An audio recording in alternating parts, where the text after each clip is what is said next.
It is labing time. What is going on, everyone? Bryce in the chat, ready for the Monday labe. He says it's a great day to labe. It is. Every Monday to Friday is a great day to labe. How are you guys doing? I spent the last couple of hours trying to get OBS set up. I'm working on it. It's going to be very useful. Going to be able to do a lot of different stuff. Audio and video should be better quality. A lot of better things will come of it, but it's definitely a learning curve.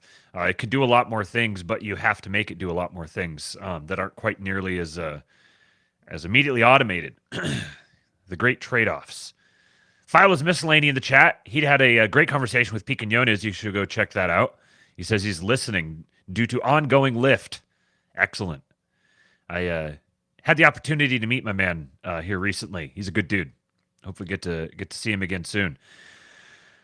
Yeah, so I was trying to get OBS set up, and it's coming. It's coming, but maybe tomorrow, maybe the next day. But I'm gonna get that going because, in part, I have a stream. I owe you guys a stream.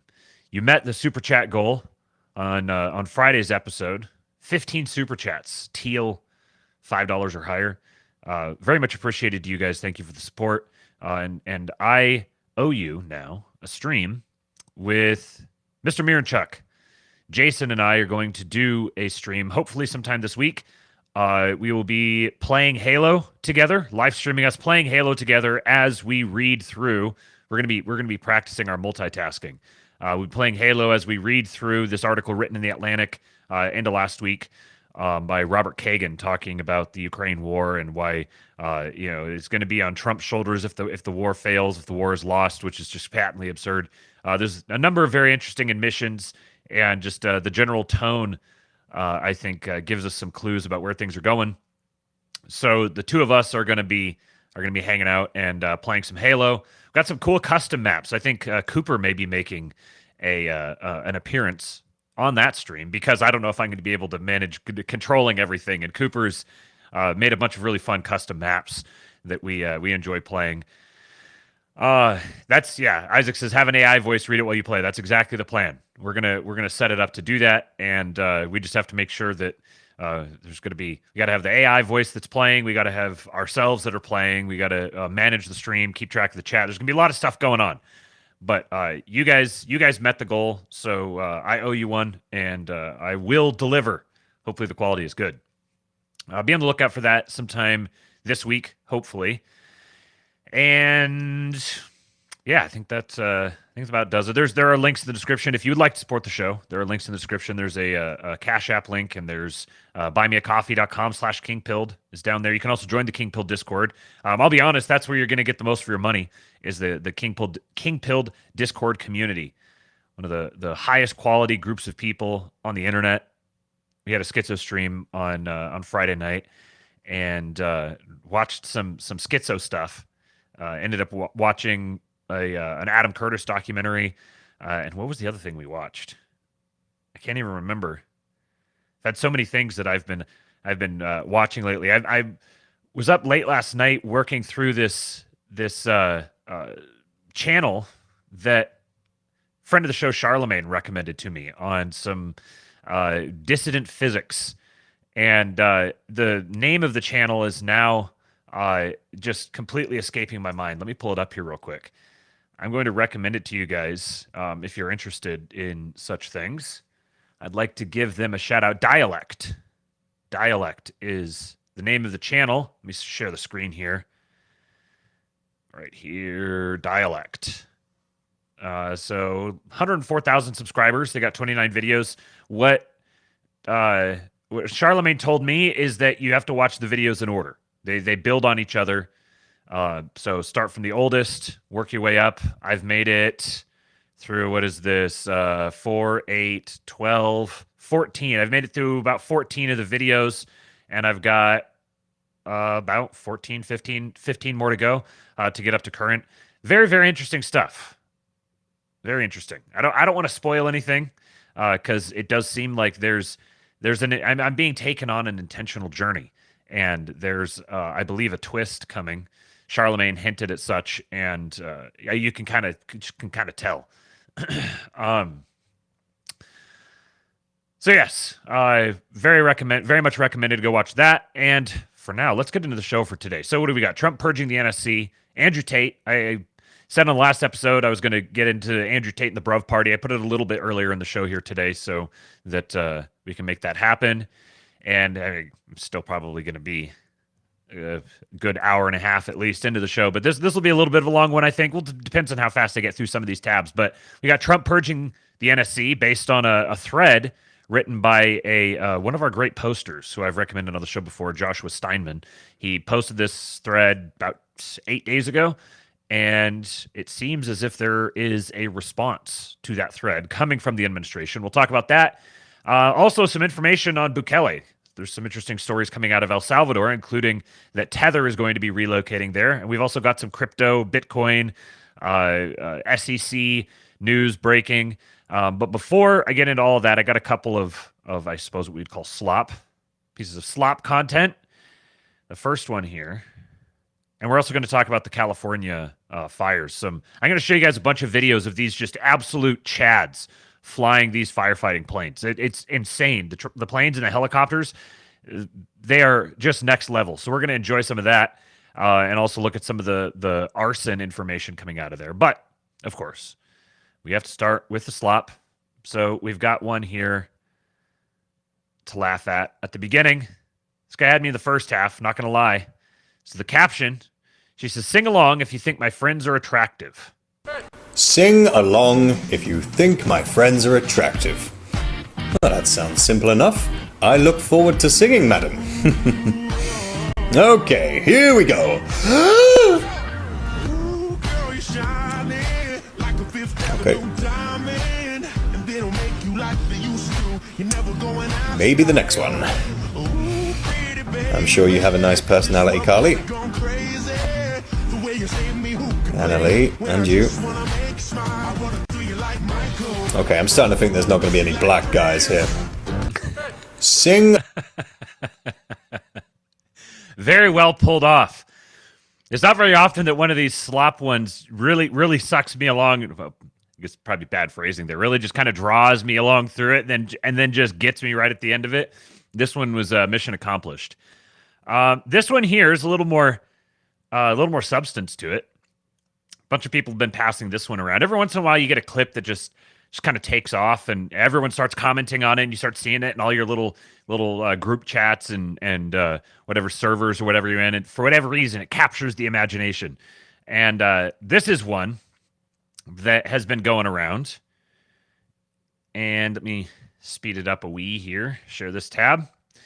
And I'm sharing this because, I mean, it's funny, and also it is just absolutely incredible advice. I know we've got 3 women watching, so I'm going to recommend this, and I know at least Kate has already seen this one. So we have 2 women potentially, maybe 1. I don't know how many women are actually watching right now, but this is, guys, I will give you this link, kingpill.substack.com, and you can just make sure it just happens to wander its way across the attention of your significant other. This is some of the best advice for a woman that I've ever heard. This is a hot tip for the ladies. Men love quests. No, I know, not all men, but most men, okay? And all the men I want in my life, they like quests. Most men hate puzzles, but they love quests. Most men don't want you to be coy and confusing and elusive. They one maybe slight edit. I enjoy puzzles. I like puzzles, but it depends on the purpose of the puzzle. If it's an annoying puzzle, yeah, I will get very mad if there is an annoying puzzle in front of me. I want to hit it with something and break it. Just give me the sword. Let me cut through the Gordian knot and progress on my quest. So one of the characteristics of a quest is that there are puzzles along the way. But if those puzzles are undertaken for the purpose of some great goal, then absolutely give me puzzles. want you to have very clear quests that you tell them, this is exactly what I want you to do this, and I will be happy when you do it. My friend was telling me that her boyfriend offered to scrape off her car the other day. And I was like, oh, that's so nice. She's like, yeah, I told him not to, but I thought it was nice he offered. And I was like, oh, you told him not to? She's like, yeah, I didn't want to be difficult and inconvenience him. But didn't he happily offer to do it? And she's like, yeah, but I told him I didn't want him to. I was like, oh, you didn't want him to? Like, you wanted to do it yourself? And she's like, no, I would have loved if he did it for me, but I didn't want to be difficult. And See, this is a puzzle. This is the type of puzzle that should not be. No, none of these puzzles, please. No, thank you. Obviously, you want your windows scraped. I'm offering to scrape your windows. You don't want to inconvenience me. I'm telling you it's not an inconvenience. And you're like, no, don't do it. And so now I'm in this position where, okay, I can go do it, which is what I would just go do it. But you set up these emotional manipulation games. No, women, do not do this. Don't do this to your men. You are optimizing them for poor performance. Men are very simple, very straightforward. Give us a quest. FBI informant says, did you say quest? That's how every man hears the word quest, and they go, what? Quest? Where? Who? How? How do I sign up? Where do I get started? I'm like, honey, you have to remember, men love quests. If you don't want him to do something because you want to do it yourself, that's totally fine. But do not squash yourself down and deny yourself for no reason. Instead, let them do the quest for you, and then be super appreciative and kind and happy about it. Nothing makes a man happier than completing a quest for you and you being happy and appreciative about it. So when he offers to scrape your car off, say, that would be amazing, thank you so much. And then when he comes in, tell him thank you, that just made my day so much brighter. Maybe make him a warm cup of coffee so that it's ready right when he comes in. It's like a video game, okay? He did his quest and then you gave him a resource in return. He leveled up in the game. He's winning now. You gave him the gift of winning. When a man loves you, nothing will make him happier than knowing he made you a little happier via a quest. I'll be like, ooh, ice cream sounds so good right now. My husband will be like, I can go get you some. I'm like, no, you don't have to do that right now. He's like, are you sure? I'm happy to. My first instinct is, no, I don't want to inconvenience him. But if I want that ice cream and it will truly make me happy to get that ice cream, I should let him go on that quest. It will not inconvenience him. It makes him feel like he's winning that game. Don't be a jerk. Don't make people do things for no reason. Be appreciative and happy when somebody puts that effort in for you. But honey, they love a good quest. Why do you think there's so many memes of boyfriends and husbands filling a girl's water cup? I'll tell you why. It's a quick, easy quest. If the quest involves something that makes him feel kind of manly and powerful, that's a double points quest. My husband just put together a little vanity for me. Triple points if he gets to use an obscure tool. And I came upstairs and I just started jumping up and down. And I was like, oh my God, it looks so good. He's just like beaming. Like, I did it. Look how happy I made her. Related pro tip, don't say sorry, say thank you. Sorry, I'm so annoying. Thank you for listening to me. Sorry, I'm running late. Thank you for waiting for me. Sorry, I'm crying. Thank you for creating this safe space for me to cry. Okay, Josiah says, why did he ask first? Rookie mistake. Yes, and this is the flip side of it is to the man. If you asked before you did it, then yeah, you lost.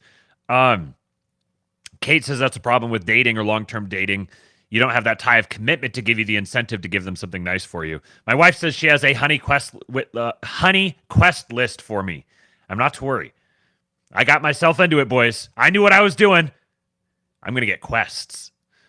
Now, Denise here says I'm not most women. And here's the problem, Denise. I sincerely believe that you sincerely believe that you are not most women. But the problem is every single woman thinks they are not most women. Every single woman sincerely, honestly believes she is not most women. So it all still stands. And elaborating on this, here's Owen Benjamin. I've always found Owen Benjamin very funny. I know a lot of you guys don't. I've always enjoyed him, and as a comedian, I enjoy his comedy. Other things are much less so. I haven't listened to him in a very long time for a reason. However, this bit, adding on to the other one, is very, very good. You got it from a woman. Now get it from a man. And I cracked the code. No one's right or wrong. I don't like the gender war. You know, I don't like where it's like, you guys are wrong or you're wrong. No one's wrong. You just communicate differently, and that's why there's so much tension. Men love orders. When you tell us what to do, we're pumped because we're task-oriented. You know, men love, because we don't make life. We just kind of stand around and wait for someone to be like, can you give me a hand with the couch? I'm like, goddamn right I can. You know? And we feel like a man, you know? Women are the exact opposite. They don't like orders. I'll give you some examples. So we're sitting on our couch, and my wife just goes, it's really cold in here. And I was like, I know. And then I went back to thinking about why glue doesn't stick to the inside of the bottle. Like, I was pretty far down this conundrum, you know? I'm like, I have no idea. How's it liquid? It makes no sense to me. Out of the corner of my eye, she's like, And the chattering gets pretty loud, but it's involuntary. It's not her fault. That's how your body reacts to cold, but it's distracting. So I turn the TV up to drown it out. Eventually she gets up, grabs a blanket. In my head, I'm like, nice, that's what I do, And then I'm back to my thoughts. And then about an hour later, she's like, do you even love me? Okay, at this point, I don't know what she's talking about. So I react the way all men will react forever, with a face that's like, what the hell are you talking about? And then you start arguing, but no one knows what you're arguing about. I'm like, why do you say crazy stuff? It's like, it's not crazy that I have needs and you don't listen. I don't know what she's talking about. So what I'm trying to say is, fellas, don't leave your girl for saying crazy stuff, because there's nowhere to go. They all do it. Every single girl does that. Like, you can't be like, my girl's crazy, I gotta leave. It's like, so's the next one. So's the next one. So's the next one. Just find one and figure it out. Like leaving your girl because she says crazy shit is like moving because your house has gravity. You think there's options? And then something magical happens when you stay. You realize they're not actually crazy. They just think that an observation is an order. And it's not to us. Like, a woman says it's cold in here, they think that they're giving us an order and that we're supposed to be like, what makes cold? And then we're crack the code like we're Sherlock Holmes. It's like, I'll figure out what makes cold. I'll figure out what she wants. No, we don't think that way. You say it's cold in here, we just register it as like, yeah, I hear you. You got to say what you want and we'll do it. Women have more power than they can possibly imagine. They don't wield it most of the time. I have friends that are like, I have female friends that are like, my husband never like does blah, blah, blah. He never like moves his shoes. And I'm like, have you told him to do it? She's like, no, he should know. Like, he doesn't. He has no idea. He's trying to figure out glue. Ladies, if you're like, baby, will you give me a blanket? A guy's like, is that what you need? You want a blanket? Because I can provide that. And now you're on a mission. You're like, winter's coming. You feel like a warrior. Then you go to the blanket area, you're like, what's the best one? That's my favorite. I hope she likes it. This is awesome. And you come back and you put it around your girl, and then you just look at her. And this is all we want in return. We're just like, did I do good? And she's like, yeah, baby, you make me so warm. You're such a man. I'm like, I knew it. I'm a man. I'm a fucking man. And then we feel like we have a purpose in life. And women are the exact opposite. They want to love you. They're very loving. They want to fuck you. They're horny as hell. Dying to fuck you. Unless you tell them to, then they no longer want to. It's the exact opposite. Ha ha ha ha. The great thing about all of this is that no amount of knowing this is ever going to change anyone. Women are still going to be women, and men are still going to be men, and men are going to be thinking about trying to solve glue, and that's a great thing. Imagine if we didn't have people out there trying to solve glue. Imagine what the world might look like if men didn't get these crazy autistic fantasies and just dive down into trying to understand some absurd thing, because that's how great discoveries are made, great things are invented, and so like, men being that way is good. It's a feature, not a bug. That doesn't mean it doesn't have bugs, but it's a feature, not a bug. And on the flip side, women being this conundrum, this constant little collection of paradoxes is a gift to men, so that we don't get completely lost down our autistic fantasies, and so that we always have something to solve. Our greatest quest is actually figuring out how to solve women.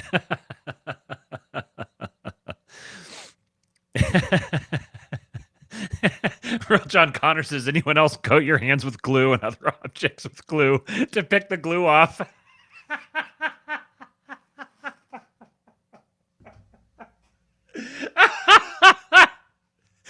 Oh, yes, I have. If you lined up all of the exploits, we should all get together and line up all of our exploits with glue. All the different things that we've done and thought and experimented with glue. For some reason, glue just absolutely triggers men's autism. Slutty Milk says, that was me in elementary school. What else did you do with it?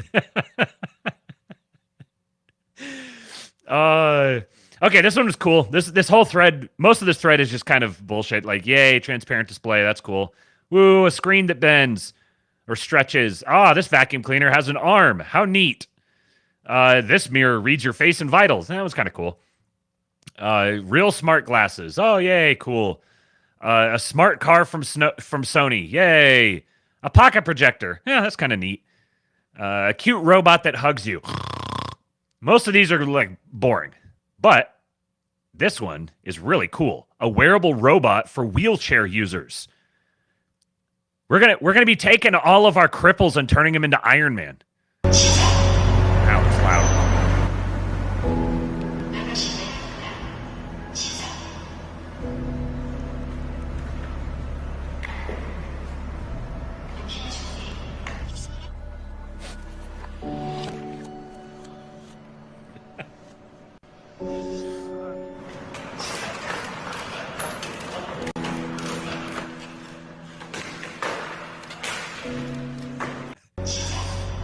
All right, so Iron Man is still a little ways away, but I don't know. Some of these parabolic technology curves. Maybe we get Iron Man in about 6 months. George Droid soon. I was cracking up in the middle of that reading the real John Connor. He says, I used to do it in the inside of my desk, and I'd pick it off in the middle of class and disrupt the whole class. Teacher moved my desk around to get me to stop, but she couldn't.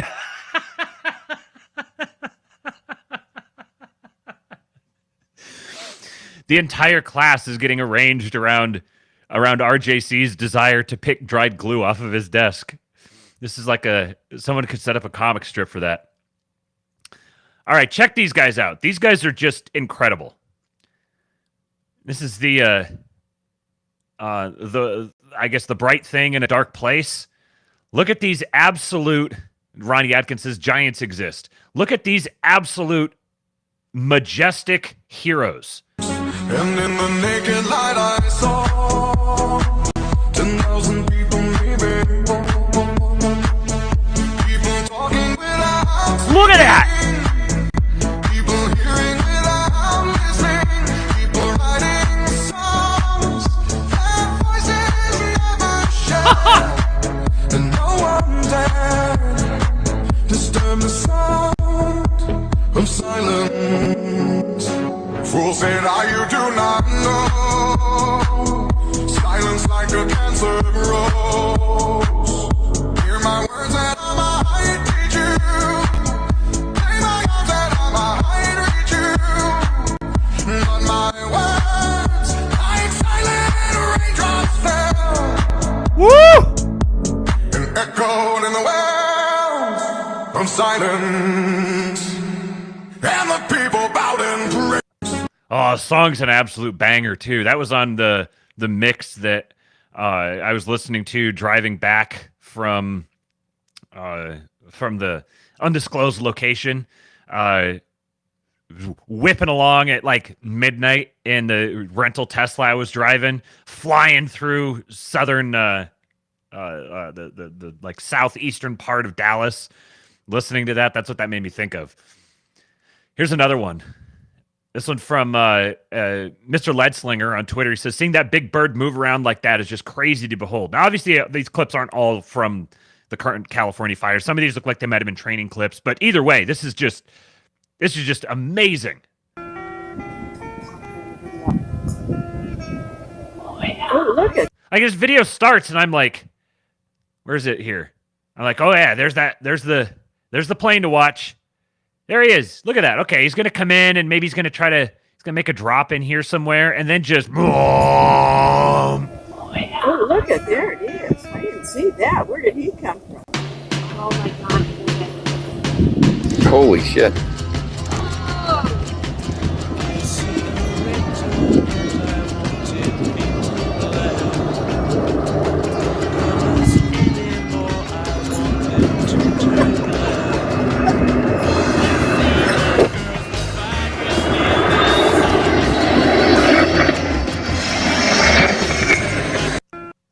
I could just sit and watch these dudes all day.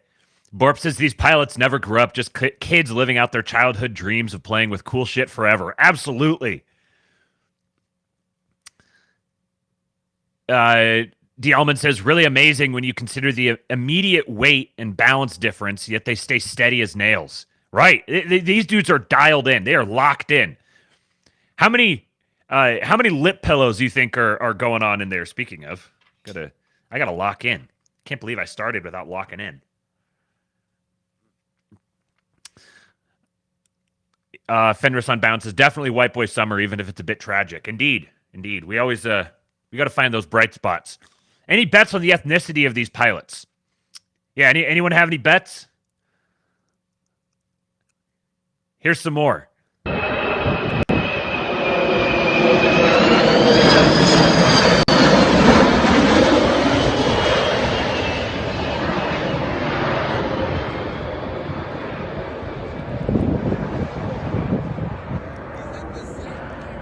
Just absolutely jaw-dropping. Look at this.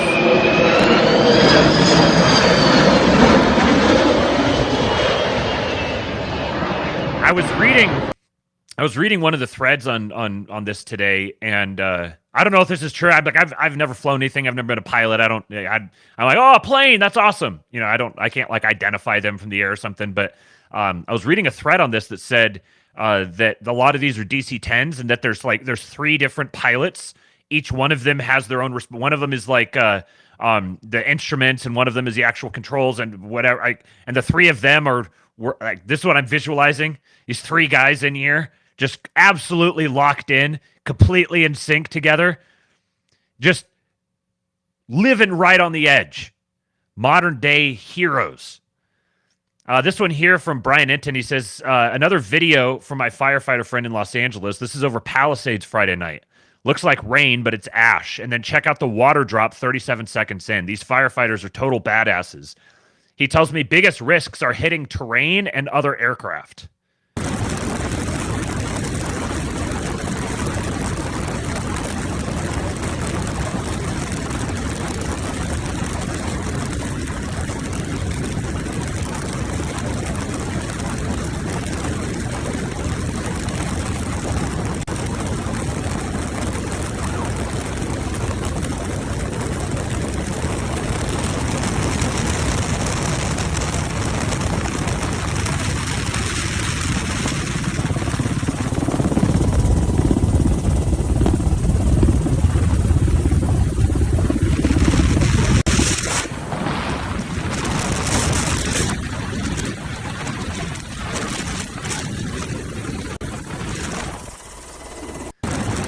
Man, just flying straight into that wall of smoke.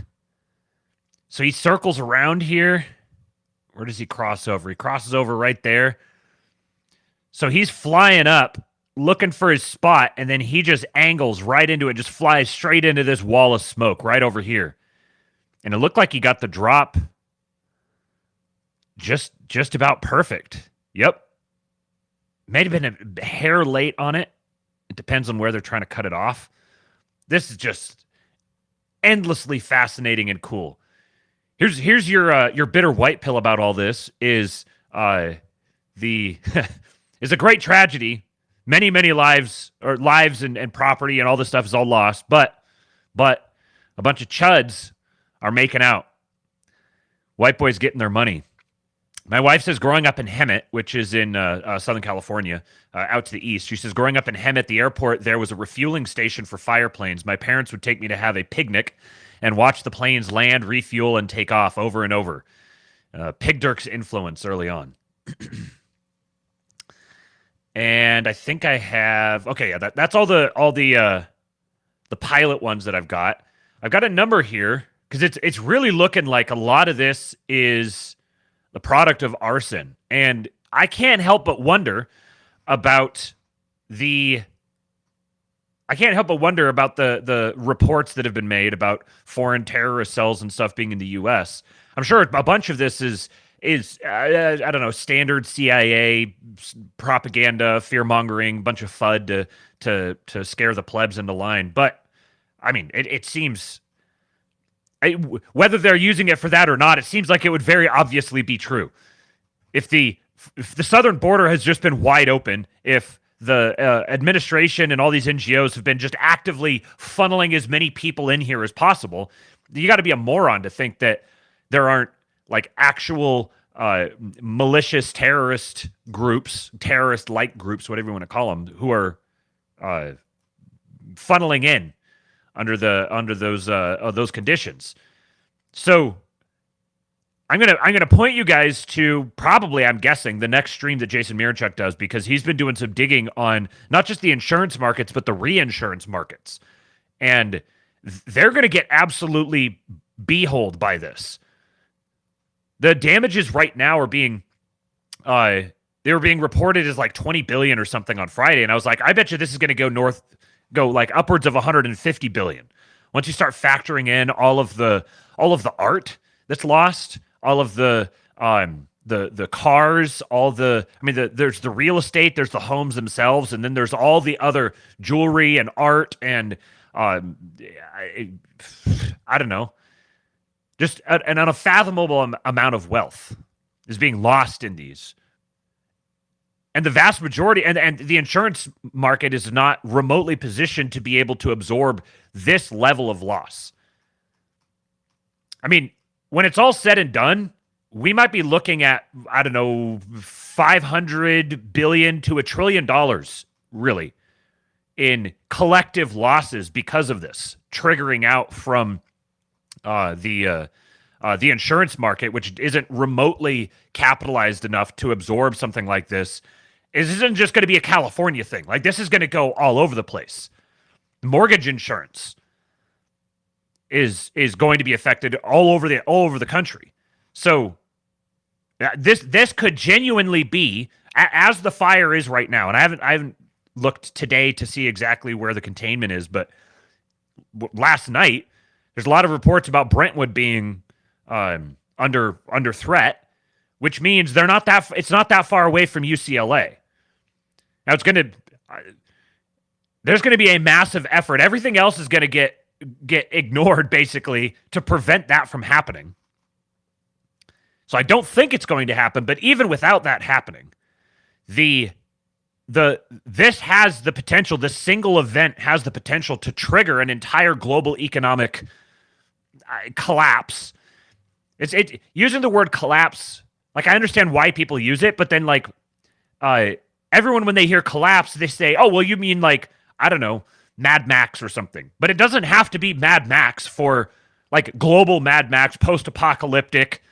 You could be in the middle of an economic collapse and still have people who are relatively safe and peaceful and prosperous in their particular little circles. It doesn't have to be super dramatic to be a collapse, I think. So you might not want to call it a collapse. You might just call it like a major downturn. But either way, this single event itself has the potential to do that as it begins rippling out through the rest of the market. And so there's a strong incentive here. If you were trying to give Trump the biggest mess possible, trying to stick all of this to him, then importing people to come set fires all over the place in this area that's just a tinderbox waiting to go. And this could be something that's not even like, this isn't Gavin Newsom who's executing his great plan. Gavin Newsom is just a schmuck whose job it is to deal with the fallout. So the corruption and the malevolence can exist simultaneously but separately. So you have the corrupt officials. You saw the Karen Bass, who's sitting here just looking completely shell-shocked. That woman's not some malevolent schemer. She's an incompetent, stupid person who's just navigated her way through this corrupt world, and people want to throw a bunch of power and money at her, and she's like, oh, I'm going to take all my power and money. And so then, under the watchful eye of these gross incompetents, you send in a bunch of little arson cells. This wouldn't even have to be a very big, sophisticated operation. But you just send a handful of arsonists in there and just kick shit off. So here's a sleeper cell caught on camera walking a perimeter, lighting fires. A resident is recording the call as he speaks to 911.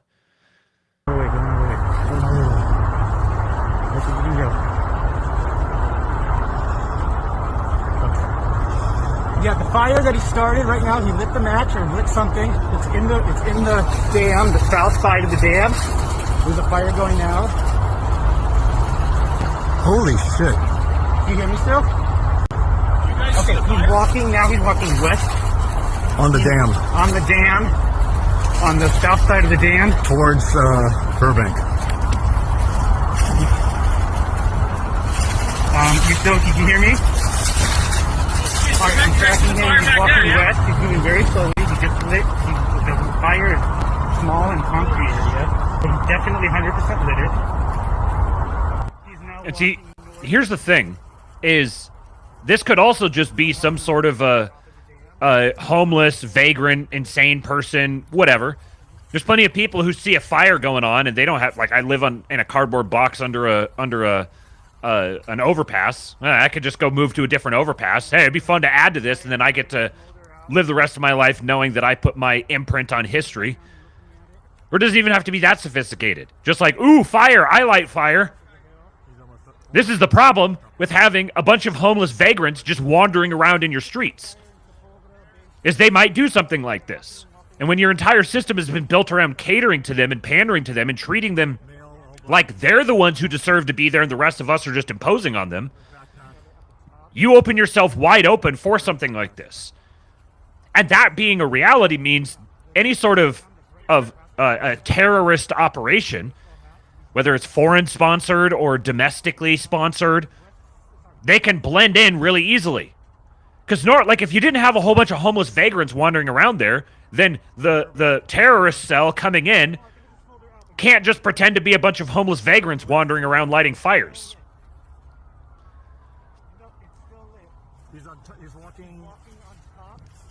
This is why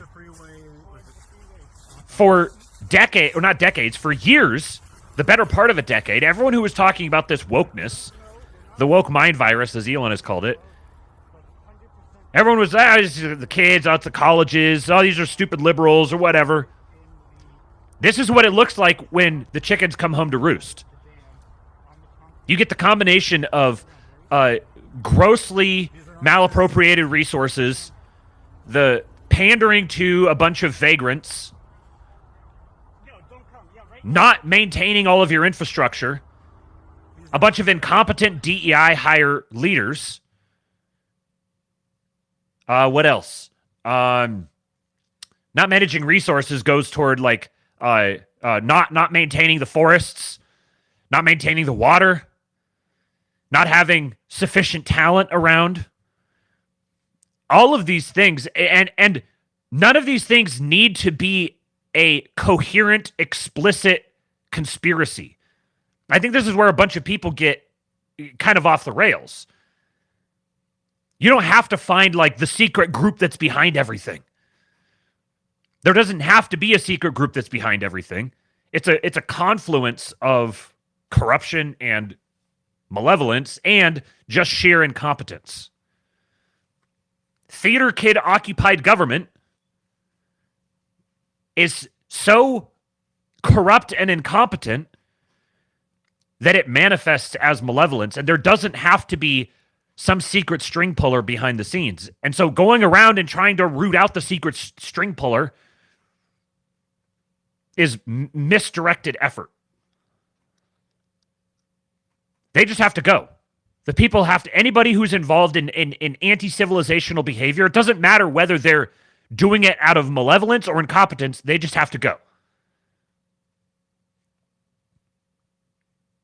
But latent within that, and the proper dispensation of justice here is someone who's doing something out of incompetence should not be, it is not just to treat them as a malevolent actor. Malevolence is a specific, is a particular sin that must be treated as malevolence. But treating incompetence as malevolence isn't just.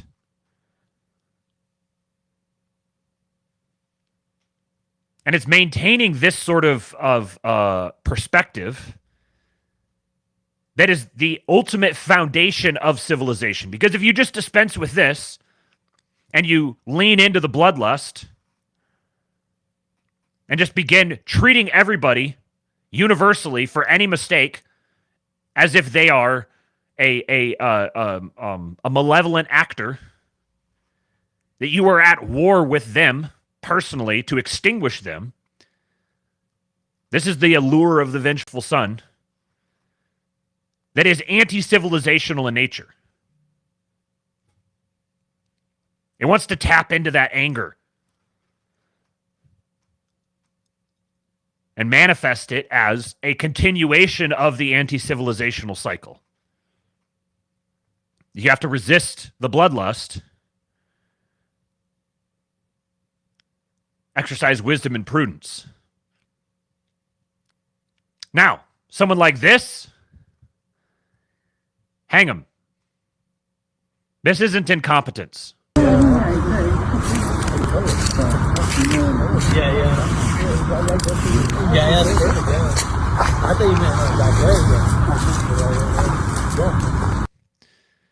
Azusa police arrest a man for alleged arson at Pioneer Park. And then this one. A man who was arrested by police with a blowtorch near the Kenneth Fire in West Hills, California, is an illegal alien. Juan Manuel Sierra Leyva. That guy doesn't sound American to me. And it was, there's no audio on the clip, I don't think. It was a citizen's arrest. The people took him down, called the cops, and ensured that he got arrested. So in the middle of all this, he's potentially responsible, or at least responsible for starting the Kenneth Fire or trying to make it bigger. The citizens take him down. Cops show up. They arrest him. And per ICE sources, the man seen in a viral video being subdued by residents and arrested by police with a blowtorch near the Kenneth Fire in West Hills is an illegal alien from Mexico named Juan Manuel Sierra Leyva. He's in custody on a probation violation and has not been charged with arson. I'm told ICE will place a detainer request on him with the LA County Sheriff's Department, but they do not expect it to be honored due to California's sanctuary state law. I'm told Sierra Leyva will have a court appearance tomorrow. Again, he has not been charged with arson and is in custody only on a probation violation at the moment, as multiple agencies have been interviewing him.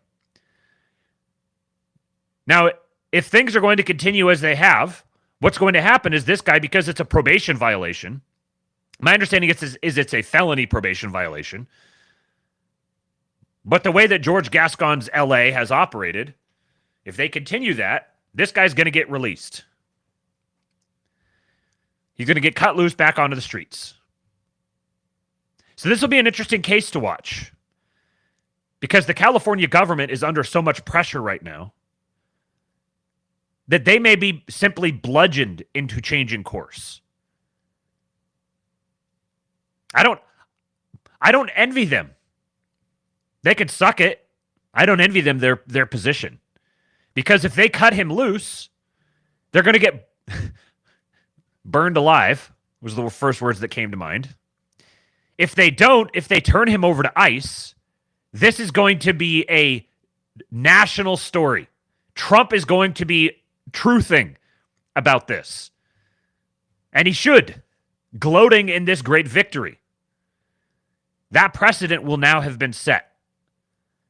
And I've been hearing stories of people from that area that there's a lot of ordinary California shitlibs who are on the verge of calling for gallows in the street for these people. And as these cases begin to bear out, if the narrative does begin to take root that this is foreign actors engaging in arson, regardless of their provenance, whether they're imported agents of some other institution or government or nation, or if they're just simple vagrant ne'er-do-wells, either way, it's not going to matter. Public sentiment was already very much against illegal immigration. Get all the illegals out. Make the mass deportations happen. If California doesn't turn this guy over to ICE, they are going to get absolutely ground into dust. Politically speaking, rhetorically. It has the opportunity to change quite a bit. I can't remember if I showed this video on the last episode, but there's some cosmic justice here. In 2022, the LA mayoral race was between Rick Caruso, a real estate magnate in California, running on the Republican ticket, against Karen Bass, the DEI candidate, and it was looking pretty good for Caruso, well into the vote counting, and then all of a sudden, Karen Bass pulled it out in the end. And Rick Caruso owns the Palisades Village Mall, which is right in the middle of everything that got burned. This is what it looks like.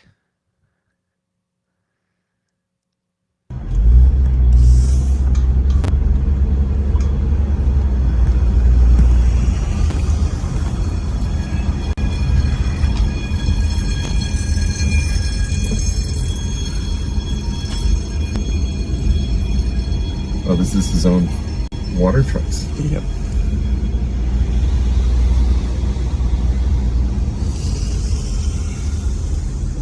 See what it looks like here where they're driving, and just look onto the next block off in the distance.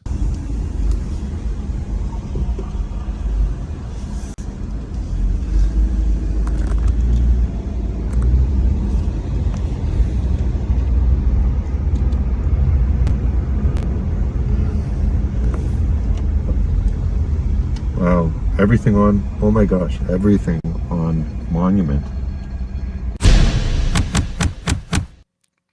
So he wound up saving his property with private firefighters and water tankers.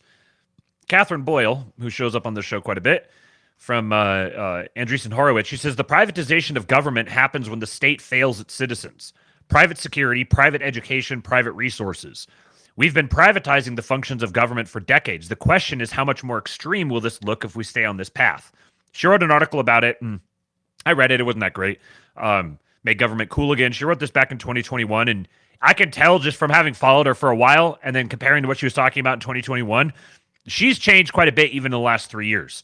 But this is the Make Government Cool Again. The birth of contemporary Silicon Valley is accelerating the slow death of Washington bureaucracy. How we rebuild civic institutions will define the American experiment for decades. This is I think this is probably a as of yet unappreciated narrative that is going to take months probably to actually bear itself out. But within the VC startup, private investment communities in Southern California, in California overall, because the fire thing is not just in Southern California. These Central California and Northern California have major fire issues like this as well. The people who the Silicon Valley world has been getting more and more radicalized against the Democrat Party. Now they're seeing something like this happen, and there are so many very easy technological fixes to this. I saw some of the VC guys that I follow talking about, especially there's a lot of overlap with the Gundo world, they're talking about how you can use drones and other sorts of military tech to address this sort of thing. You can have constant satellite monitoring looking for hot spots, and then you can deploy armies of drones to immediately go extinguish it immediately. I read that long thread from John Conrad talking about using seawater as in setting up the what are they called? The fireboats, to use seawater as a backup. All these sorts of technological innovations that have been hamstrung. We have all these people who are like some of the greatest innovators in the world, some of the greatest amounts of capital around, paired up with a government that exists basically exclusively to eliminate the possibility of innovation and investment. And after the events of the last week, I would not be betting anything whatsoever on the existing political establishment in California. I think they are going to get absolutely dump trucked. They're going to get bludgeoned out of the way. I would add Jillian Michaels to, I mentioned Nicole Shanahan as a candidate for challenging Gavin Newsom. I would add Jillian Michaels to that list, the workout lady. She's been getting more and more vocal. Lots and lots of interviews, going on podcasts, going on the cable news a lot. Very, very outspoken about all of this. And it kind of smacks to me as the beginnings of a political campaign. Either way, I'm still expecting in very short order to see a challenger for Gavin Newsom emerge. I think Newsom's political career is absolutely cooked. He's come out of this looking just terrible. Absolutely terrible, incompetent. I don't know how it happened. That's why I ordered an investigation. What do you mean you don't know how it happened? How do you not know how it happened? Too busy involved in presidential politics to care about your own state? This is you don't have to be like some sort of middle America Republican to be just completely disgusted with Gavin at this point. And Peter Thiel was on Joe Rogan it was probably a couple months ago now. Yeah, a couple months ago. Talking about how he's beginning to question at what point he leaves California, and he hasn't yet just because he couldn't make up his mind about where he was going to go. But when Jason and I heard that, both of us read this as when Peter Thiel says something like that, given how reluctant he typically is to directly point a finger of blame at any particular person, when he actually does, pay attention. And he's effectively that was a veiled threat for incoming regime change for California. There's a tremendous amount of money that happens to be absolutely on the upswing and very closely affiliated with the incoming president that has a very strong interest in regime change in California. I'm not saying that these are going to be our guys. I think our guys are going to be probably very closely represented and closely affiliated with it. But the Gundo spirit is much stronger than the suffocating longhouse of Californian politics, and it's going to prevail. I think this is going to be a massive catalyst toward that end, and it's kind of a microcosm of the entire country. Like, we have to have a total economic and literal geographic devastation of this amazing region in the world in order to actually catalyze the sort of political willpower necessary to affect some type of regime change and begin directing things in another way. But I don't really see how there's going to be any way around this. Because the official government bureaucracies and institutions are just not capable of functioning nimbly and effectively enough to navigate through a crisis like this. These are the sorts of crises that devastate ruling powers. And it's going to be the more nimble,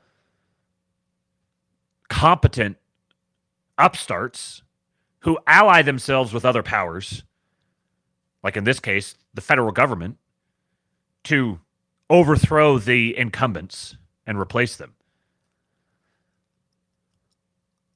Here's Newsom scrambling. That's how I read this. This is him recognizing that that he's in deep shit. He wrote this letter to the Honorable Donald J. Trump.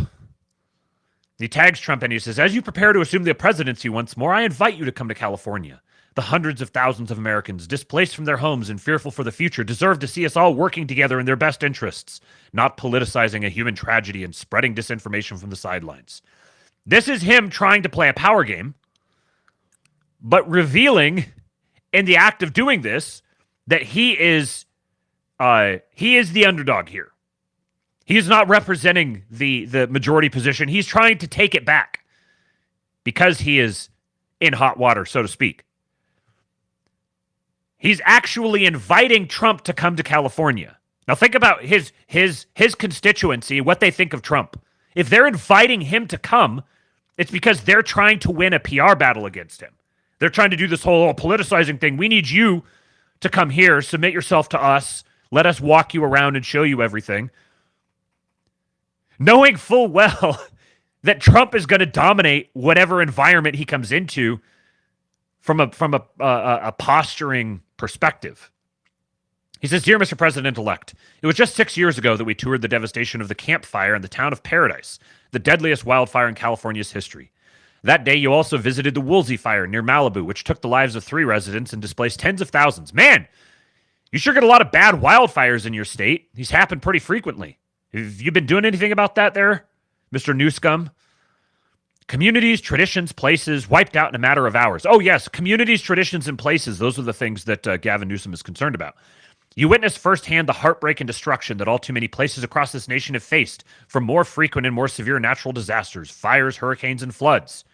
Now, California is again facing one of the most destructive fires in our history. On Tuesday, January 7th, a massive windstorm hit Southern California with hurricane-force gusts nearing 100 miles per hour in the Los Angeles County. Southern California has seen virtually no rain this winter.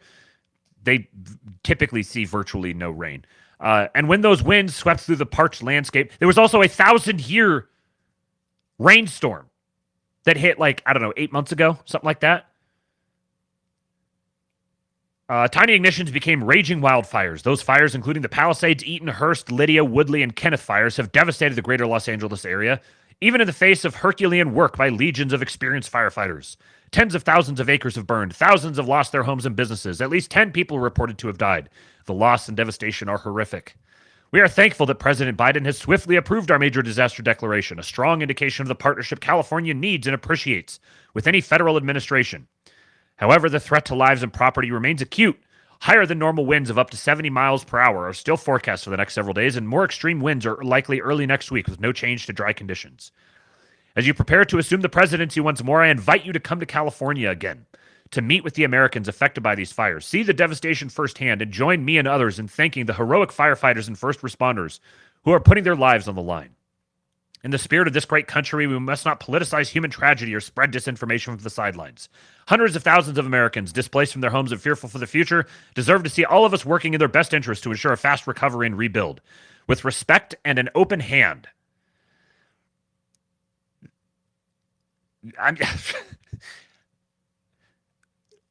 This just screams desperation to me.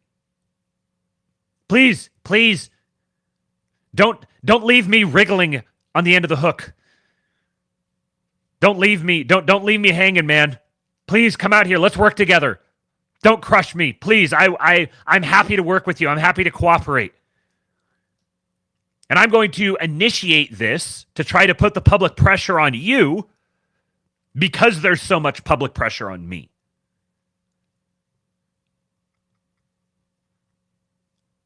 I have no idea whether Trump is actually going to do it.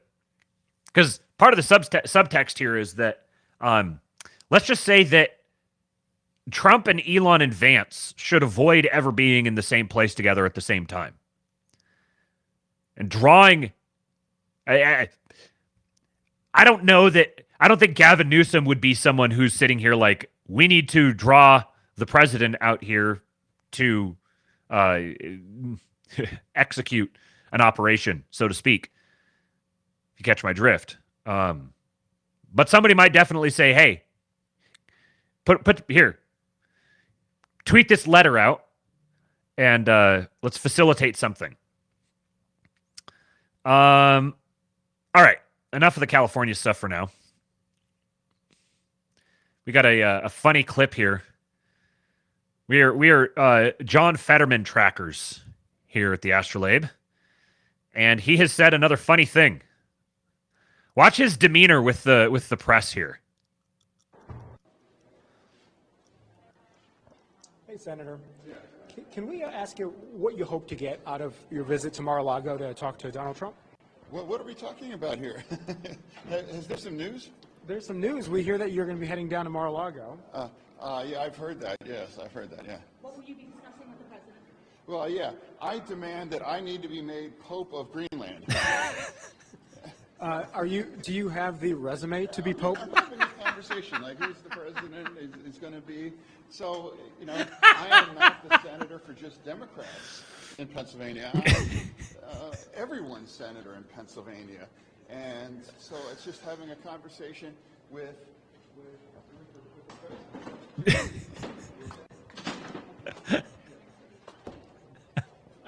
Can we... I'm going to vote on the Lakin bill, and I was a co-sponsor of that. So, get the votes for final passage for that? Can you... do you have the resume to be Pope of Greenland?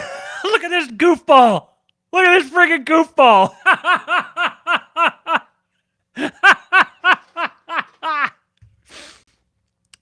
Yeah, the audio wasn't great on that one, and it was all in the left channel, left ear Pope. But it's very interesting to me to see the posture that he has toward the press. That seems to be genuine. I don't know, contempt. Yeah, I don't want to talk to you guys. Fuck off. Leave me alone. He keeps doing this. He keeps doing this kind of like like stay away. Leave me alone. Don't hurt me. Don't hurt me. It's kind of interesting body language. I'm endlessly entertained by this giant ogre. Now the great thing is, he says, I demand that I need to be made Pope of Greenland. I dipped my toe into lib Twitter for a little while, and they were genuinely responding to this as if he says this is what he wants. They were fact checking this. They were saying, "Oh, this fucking idiot! Why is he out there? There's no Pope of Greenland. Why doesn't he know any better?" I would say they're not sending their best, but they don't have any best. They're so dumb. Even the frickin' ogre is memeing on them. Got another Catherine Boyle thing. We're gonna do a little interregnum. We're gonna do a brief, not an intermission, but we're just gonna enjoy some vibes here for a minute. This is 2025 mood. We've got Catherine Boyle, general partner at Andreessen Horowitz, sharing a video from Adolf Risler.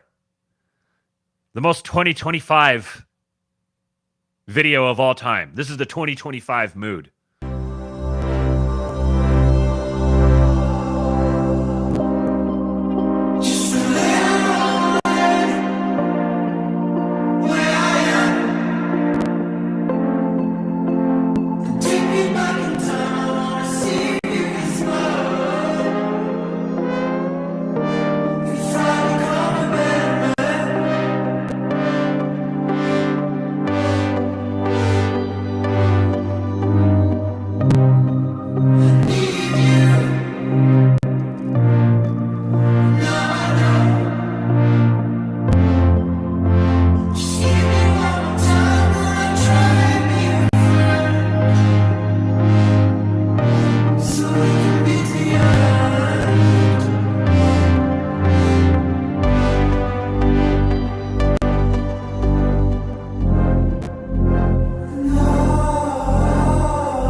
Big mood, as they say. Fender's Unbound says, what's the name for these kinds of edits? There has to be some clever name for them. Schizo edit it's sort of added similarly inspired by the schizo edits, but it's not really schizo. FB Informant here says MAGA futurism. I like that. MAGA futurism. I don't know. I don't know exactly what these are called. Maybe there's an opportunity to come up with a great name for them. But it's easy to get like really bogged down in all the different political debates and everything. And I see this stuff and I'm like, I want to be on the side of the people who build cool shit. The people who are setting goals, they're going on quests. They're setting goals and they're accomplishing them. And the people who are kind of generally apolitical, they're like they're starting to get involved in politics now because they have to, which means they're coming in as basically with all these ambient sort of generic political takes, and then they're updating that software real quick because once they decide to start getting involved, they're going directly into the heart of the beast. All the regulation, the regulatory bodies, the managerialists. I need to do some more stuff on the Gundo people. I think I need to bring that back. Not enough people are talking about Gundo. We need to get Gundo back into the popular lingo, because these boys are just Zen powered, caffeinated, weightlifting white boys who are super patriotic, and they just want to build stuff. They want to build incredible things. And I love that spirit. Obviously, there needs to be some kind of I don't know, container for it. Give them a sandbox to build in, because you get into the really weird transhumanist stuff very easily. But we need this spirit. I even feel it myself. I look at some of the images of these great technologies they're innovating with, and I feel that twinge of like cynicism. This is transhumanist World Economic Forum bullshit, whatever. And I don't want that. I don't want to feel that. It's like a bug that's in my mind. Like a mosquito that got stuck inside my ear or something that I want to dig out and get rid of. I want to be inspired by great building projects, by men doing incredible things. So a couple of weeks ago, Josh Steinman, speaking of Gundo, Josh Steinman, who is a former member of the Trump NSC, he's the founder of Galvanic, Secure Industrial Operations, and he is one of the original guys behind Gundo, as I understand it. Very good guy to follow. He tweeted this on January 5th. It's up to 7.6 million views. It went viral really quick. He said, "I spent 4 years on President Trump's National Security Council, first day to last. And I fear there are mistakes being made now regarding NSC that will lead to 4 years of ineffective governance at best, betrayal at worst. Out of loyalty to him, I'm going public." Here we go. "Let me start by saying this isn't about Representative Waltz or Alex Wang, who I believe love POTUS and mean well. But it appears they're getting bad advice that will have cascading and catastrophic impact on President Trump's ability to execute his agenda, end war, bring prosperity, etc. First, what is the National Security Council? Most people don't understand what the NSC actually does. Most people don't even know that it is, I don't know exactly, something at the White House. As the White House, something. Anyways, I'll lay it out simply. If the president is the owner of the football team, the NSC is the quarterback. NSC are a group of staff officers who sit in the White House and whose job is to make sure that the departments and agencies of the United States government do what the president wants them to do. Their job is to make sure that what the president says happens. When it comes to NSC staff, personnel is policy. I'm hearing from multiple people that a significant percentage of NSC staff have been told that they will be allowed to stay. This is a serious error if true. Removing people like this isn't personal, it's just prudent. Here's why. During term 1, myself, Ezra A. Cohen, also known as Ezra Cohen Watnick, my Q brethren will perk up at that name, plus others advocated for rapid turnover of staff to bring in new blood. Fearing optics of a mass firing, we were told no, and approximately 50% stayed. This is what President Biden did 4 years later. So President Biden did the mass firing. Trump didn't.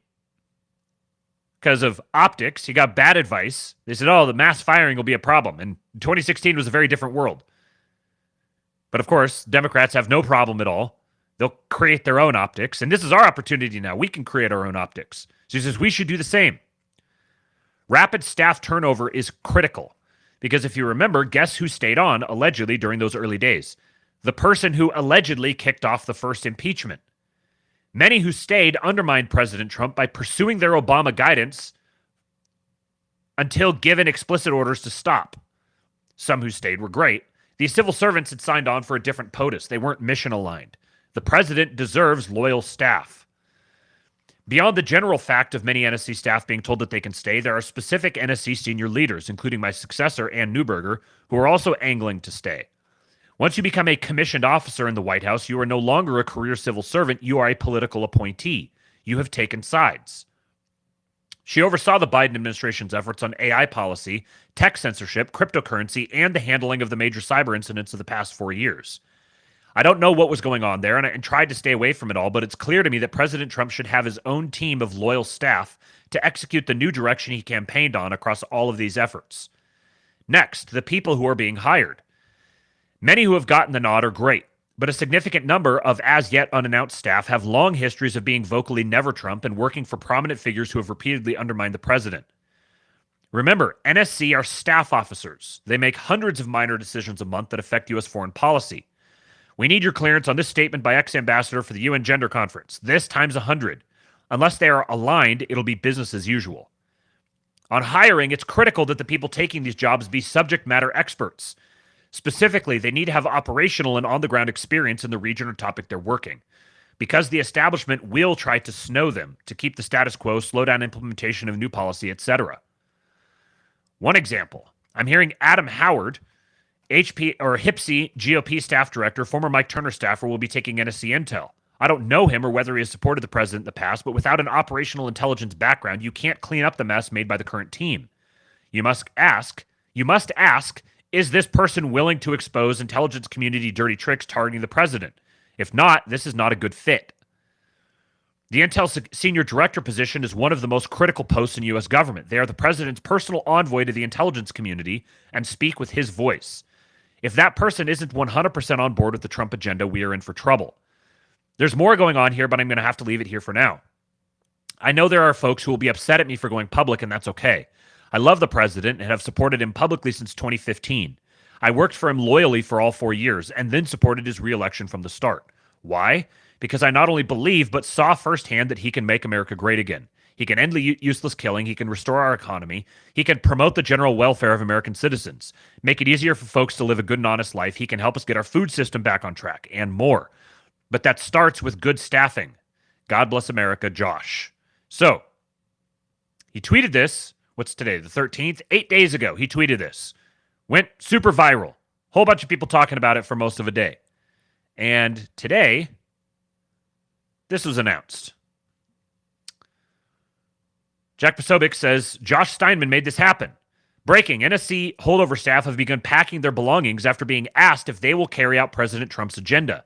This from the AP says, incoming senior Trump administration officials have begun questioning career civil servants who work on the White House National Security Council about who they voted for in the 2024 election, their political contributions, and whether they have made social media posts that could be considered incriminating by President-elect Donald Trump's team, according to U.S. officials familiar with the matter. At least some of these non-political employees have begun packing up their belongings since being asked about their loyalty to Trump, after they had earlier been given indications that they would be asked to stay on at the NSC in the new administration, the official said, speaking on the condition of anonymity to discuss sensitive personnel matters. So, you might say, why did it take Josh Steinman tweeting something like this out, having it go uber viral, for them to start loyalty testing the National Security Council members? Now, that's a good question. Why did it take that? But either way, what we've seen now is we can have a great Twitter poster post something based on his inside info, have it go viral, and then the administration responds. And I think that this is, I think a lot of people have their expectations both too high and not high enough. How is this possible? How are both of these things possible at the same time? I think people overestimate how infiltrated and fundamentally subverted this incoming administration is, and they overestimate the degree to which it's going to be inhibited as it was last time. This would be people who are not properly calibrated on the state of this vibe shift and the level of economic and financial might that has aligned itself creating new institutional inertia that's going to increase throughout all the different institutions. And on the flip side, people also seem to have this expectation that every single decision point made by every single person has to be perfectly aligned with my ideal perspective. And if it isn't, then it's all over and done and we're all fucked and nothing's going to happen. And neither one of these things is true. There has to be some latitude granted for, number one, recognizing this is not ideal super base right-wing government coming in. If that's your expectation, you're going to be disappointed. No one has ever sold it as that. No one you should be listening to has ever sold this as this is going to be the most super awesome, base right-wing government ever, and it's going to be, they're just going to right on down the list, do all the exact things that we want. That's never been the case. It's obviously going to be a government that's largely populated with shit libs. Maybe some classical libs. But it's not that the political constituency or constitution of the individual members of each office matters or doesn't matter. It does matter. But incentive structures also matter as well. So this administration that's coming in is going to have, there's the 100-day mark, the 6-month mark. They're going to have a very short period of time. And in that short period of time, they have to do an astronomical amount of work. This is an unfathomably large problem. All of these different problems that these different teams are confronting, whether you've got Tulsi with the intelligence community, you've got RFK with HHS, you've got David Sachs with crypto and AI, you've got you've got FEMA, you've got Scott Bessent at Treasury. Each of them have their domains where they need to go enact massive overhauls. All of us is going to get bogged down in lawfare and these things. You have to be able to game these things out, second and third order effects, and they're all mutually implicative. They all implicate one another. So moving something over here has to be accounted for by moving something over here. So this is an astronomical problem that has to be undertaken. And it's not going to be perfect. There's just no way that any single collection of human beings could take on a problem this big and just absolutely knock it out of the park. But it also doesn't have to be perfect. Just the mere fact that we have an administration that's dedicating specific teams of extremely competent, qualified people who are directionally aligned with the president and most of all loyal to the president, just the fact that we have that and they're undertaking all of these different projects at the same time is a massive win. It means that there's momentum that's building up. There again, the way I see it, this administration's responsibility is to eliminate barriers, regulatory, financial, economic barriers for Americans, so that those Americans can get to work and take advantage of this space that's being cleared up. But that has to be a symbiotic effort here. That means that the Americans have to get to work. And not just sit back as a peanut gallery and just like commentate like you're watching a TV show or a football game or something. Oh, they did that wrong. This move was wrong. That move was good. But if they're going to do that, then they better do this. Like there's a place for that. But also, they're going in there with a weed whacker. They're just going to kind of clear as much shit as they can, which is going to open up some breathing room for us to begin making our own moves. We have to make those moves. So not seeing this administration as coming in and they're just going to be the magic saviors that just bail us all out and do all the right things and make everything go back to normal and then you could just kind of go on with your life and do whatever. No, we got to build a freaking civilization here. This is a generational project. And it's beginning now. And it's going to meet all sorts of opposition. And there's going to be all kinds of people who do a bad job or get bad information or have improperly aligned values. Those things are going to exist. The existence of those things does not negate the nature of or the value of the project. So while all these different things are being undertaken, like you might think, hey, NSC is a really important thing. You should have this. This should be like a top priority, making sure it's staffed with the right people. But for whatever reason, the people who are in charge of it maybe just, this is like one thing on the to-do list that hasn't been a completely top priority yet.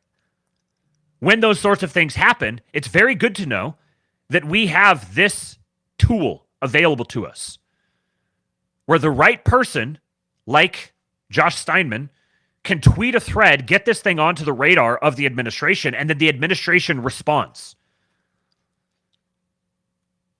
Better late than never. So the NSC is being loyalty tested now. And anyone who's not, and look at the things that they're asking them. Who did you vote for? Who did you make political contributions to? What are your social media posts been? And if any of these indicate that you're not going to be loyal to the president, you're out. This is a good thing, and I'm happy to see it. Okay, so we got some interesting stuff on the crypto front. Trump's making a lot of noise about how he has these like 100 executive orders or whatever that he's getting ready to sign on day one. He's making such a big deal out of it that I think it's probably worthwhile believing him. One of them here, this is from Watcher Guru, says, just in, President-elect Trump expected to repeal crypto accounting policy, requiring banks holding digital assets to count them as liabilities, WAPO reports. This has been one of many things that have been holding back a lot of institutions from adopting things like Bitcoin. It's not been the asset itself. It's been the murky regulatory status of the assets. They've been asking the SEC for a long time, just give us clear guidance on this. Tell us what is an asset, what is a security? What are the tax implications going to be for this? Just give us some guidance on this. Whether it's exactly what we want or not, it doesn't matter. Just give us some guidance. But the federal government's general policy across the SEC and the IRS and the different federal agencies has been basically, we'll tell you when you fuck up. We'll tell you when we send you the subpoena or we send you the fine. That's when you'll know what the policy is. And some people will get those and other people won't. It's been like anarcho-tyranny at the institutional level. So here's this article talking about this detail. Donald Trump to issue executive crypto policy orders on first day in office. President-elect Donald Trump is expected to issue executive orders related to crypto policies on his first day in office, according to a Washington Post report. The incoming president has been a strong supporter of the crypto industry since his campaign, and experts in the industry expect that to continue upon his inauguration. According to WAPO, the members of the Trump transition team have been working closely with crypto leaders to finalize a legislative strategy. These members expect Trump to issue executive orders on the first day of his presidency that may address issues relating to cryptocurrency. Among these issues include debanking and the repeal of a controversial crypto accounting policy requiring banks holding digital assets to count them as liabilities on the bank's own balance sheet, according to the report. Which is, a digital asset must be counted as a liability.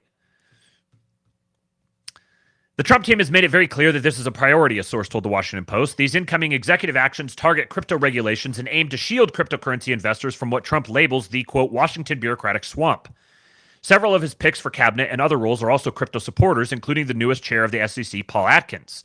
The crypto and tech-friendly picks, who will operate at the White House, Pentagon, Health and Human Services, and other agencies, could provide direct points of contact for venture capitalists and tech executives, which is just about the most stark reversal from the last administration. I guess it's technically the current administration, but the outgoing administration. It's about the starkest reversal you could get, where they were just treated with hostility and contempt and blockading. Now, we're seeing a complete stark reversal. RFK was talking about how he's put basically his entire wealth into Bitcoin. Jonah Crane, partner at Claros Group, says, I wouldn't be surprised if you get something like an executive order early on that directs the agencies to re-examine their rules in this space. These shifts address market volatility crypto issues while creating a supportive framework. The U.S. crypto industry expects growth under these new rules, with cryptocurrency investors gaining stronger institutional backing. Now, a lot of the Bitcoin skeptics point to things like the volatility of Bitcoin or the fact that it doesn't have a lot of institutional support as reasons for a bear case for Bitcoin. The problem with this is that a lot of that lack of institutional support and volatility is associated with government hostility and or ambiguity toward the market. And I don't think people have really come to appreciate the significance of the U.S. federal government not just taking a neutral perspective toward Bitcoin, but a pro perspective toward Bitcoin. Suddenly, a lot of those volatility, it's not like the volatility in Bitcoin is going to go away. It's going to be a long time before that volatility goes away. But that volatility can be a great benefit. It can be a great boon. Volatility down is bad. Volatility up is very, very good.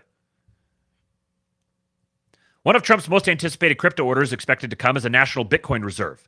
The Bitcoin Policy Institute has drafted an order to make Bitcoin a strategic reserve asset. It would require $21 billion in investment over 1 year. Quote, President Trump will deliver on his promise to encourage American leadership in crypto, stated Trump transition team spokesperson Brian Hughes. Despite a recent dip, there is a possibility that the cryptocurrency market will recover after Trump assumes office. Donald Trump's pro-crypto stance and policy may lead to a market-wide resurgence. Relatedly,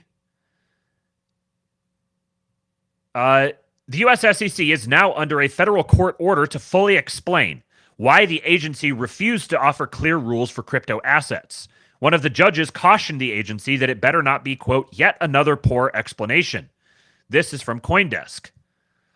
U.S. judges demand SEC, quote, explain itself for rebuffing requests for crypto rules.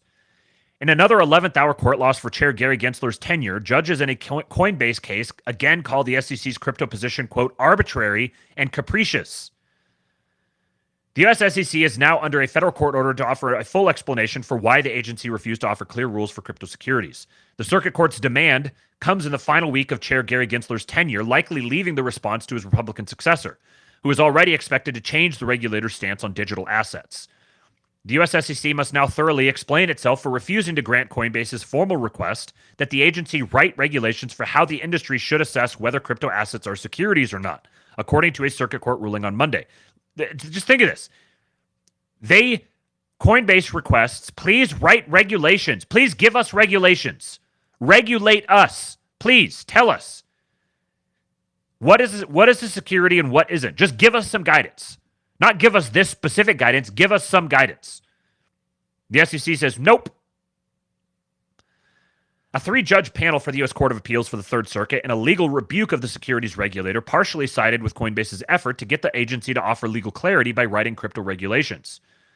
Quote, rather than force the agency to make a rule, we order it to explain its decision not to, one of the judges wrote. Indeed, a rule may not prove necessary to solve the notice problems here. The agency could just state its position on crypto assets unequivocally. So you wouldn't even have to write a formal rule. Just state your position. Just to give these companies some guidance on how to proceed. Judge Stefanos Bibas added a caution to the SEC, quote, it should not give yet another poor explanation in an already long line of them. Strong words. The legal blow for the agency, the second setback in a Coinbase-related case in less than a week, could leave an opening for its new leadership. Chair Gary Gensler, the architect of the SEC's crypto enforcement-heavy approach in recent years, is stepping down as President-elect Donald Trump is sworn in on January 20. Trump's chosen replacement, former Commissioner Paul Atkins, who we've talked about on the show here, could have a chance to use this court demand to answer that, yes, his agency will change its course on crypto oversight. So honestly, this could be a great win. So not only do we not have Gary Gensler's SEC writing the regulations, we get the court saying, SEC, you need to explain yourself. And Paul Atkins can come in and say, okay, we're going to explain our official position here, but we don't have to commit to actually writing regulations. We just explain our official position, which is that we're going to be very accommodating and open to companies innovating in this space or something along those lines. Getting something like that from the SEC would cause an explosion in digital asset innovation. There's downsides to that, of course, but in a world that is lurching toward a massive sovereign debt crisis, the sudden realization of an entirely new asset market would be a great boon for everyone. Or even sooner, an acting chairman, such as sitting Commissioner Mark Uyeto, one of the agency's 2 current Republican members, could be in a position to get that ball rolling while Atkins awaits a Senate confirmation process. So the SEC doesn't even need to go fully on paper pro-Bitcoin. They just need to signal, we're not going to arbitrarily and capriciously come after you guys. The Monday ruling called the SEC crypto actions arbitrary and capricious, echoing language from the D.C. Circuit Court of Appeals when it rejected the agency's opposition to Grayscale's application for a spot Bitcoin exchange-traded fund. Quote, because we believe the SEC order was conclusory and insufficiently reasoned, and thus arbitrary and capricious, we grant Coinbase's petition in part and remand to the SEC for a more complete explanation, the judges ruled in this case. However, the Circuit Court didn't believe Coinbase's arguments justified a clear need to demand new rules from the regulator. We're reviewing the decision. We'll determine next steps as appropriate, a spokesperson for the SEC said. We appreciate the court's we appreciate the court's careful consideration, said Coinbase Chief Legal Officer Paul Grewal in a posting on social media site X. It's not X, formerly Twitter. His company's pursuit of this petition with the SEC is one of a number of court battles Coinbase has been waging with the agency, including its defense against an SEC enforcement action. Last week, a federal court granted the exchange's effort to accelerate a key legal question in that case to an appeals court. Shout out to Coinbase. Appreciate them taking the slings and arrows here. And I think they absolutely should be able to be rewarded for that. Do me a favor and hit the like button. We got 104 watching now and only 53 likes. Let's see if we can get to 100 by the end of the episode. We're going to talk about El Salvador now.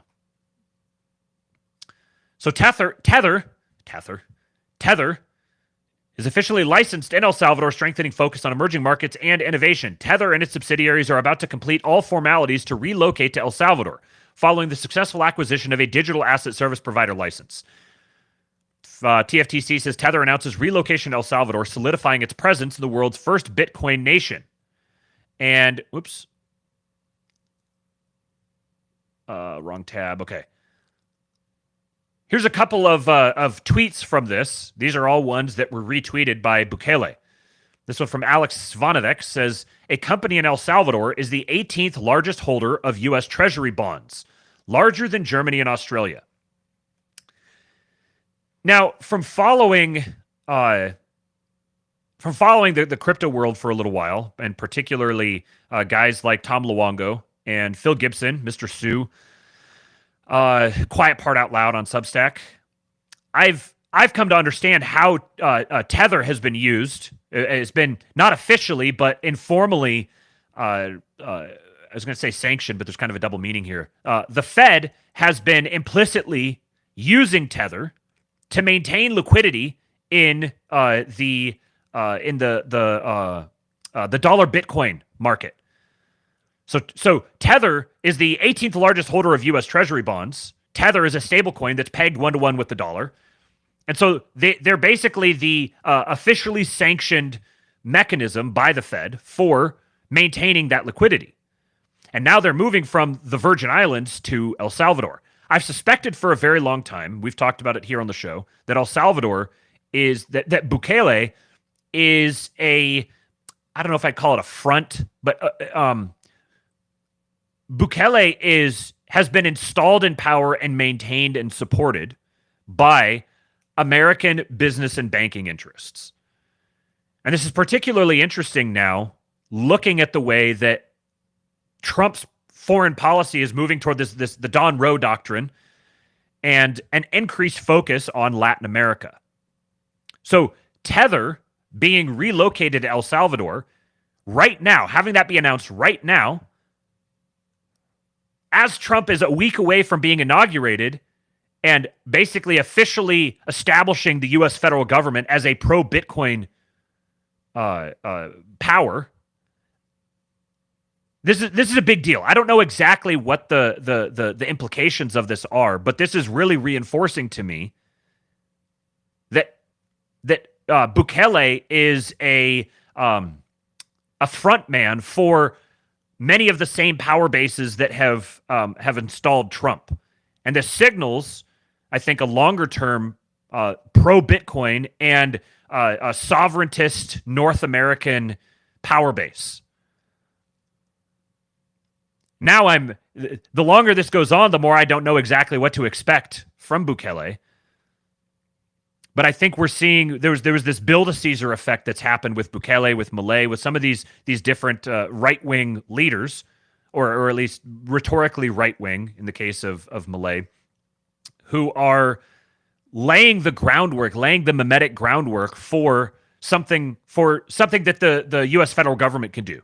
So Trump is now, with the Doge effort, can point to what Milei has done, and Elon and Vivek have done this repeatedly, using Milei as a model for Doge.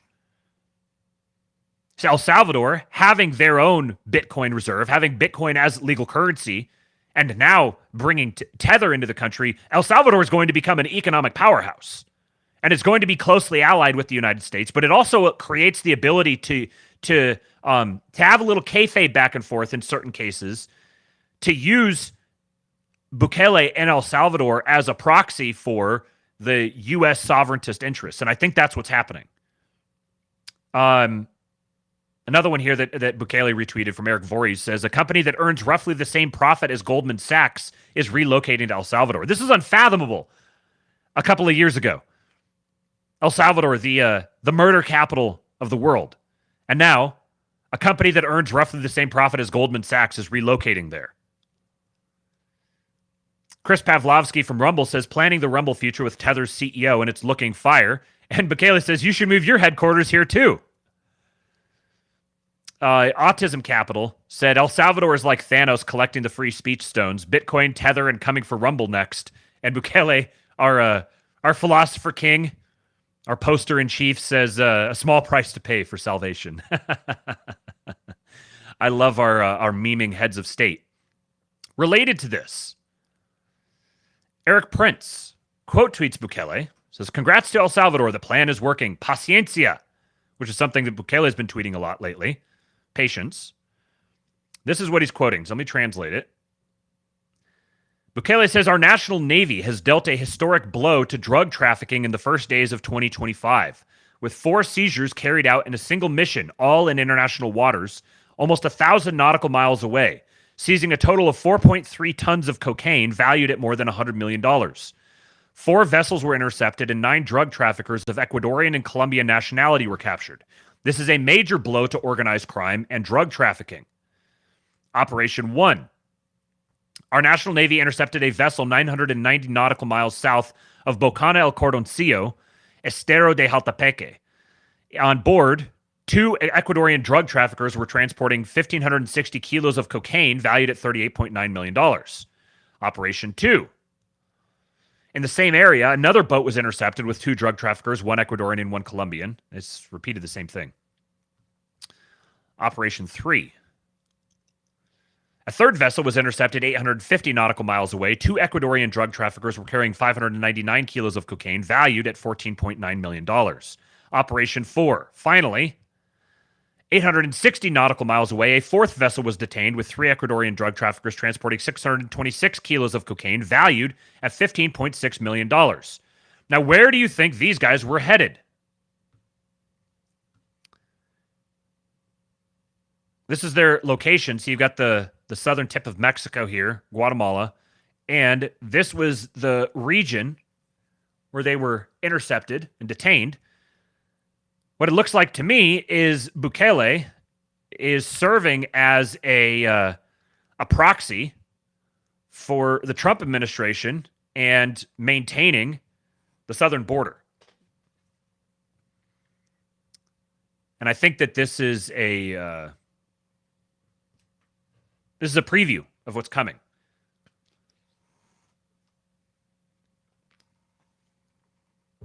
JG says, spent a few hours in the San Salvador airport for a layover. Very clean and nice airport. Everyone there seemed to be very proud of their country. Just an anecdote, but markedly different vibe from places like Bogota and Mexico City that I've been to.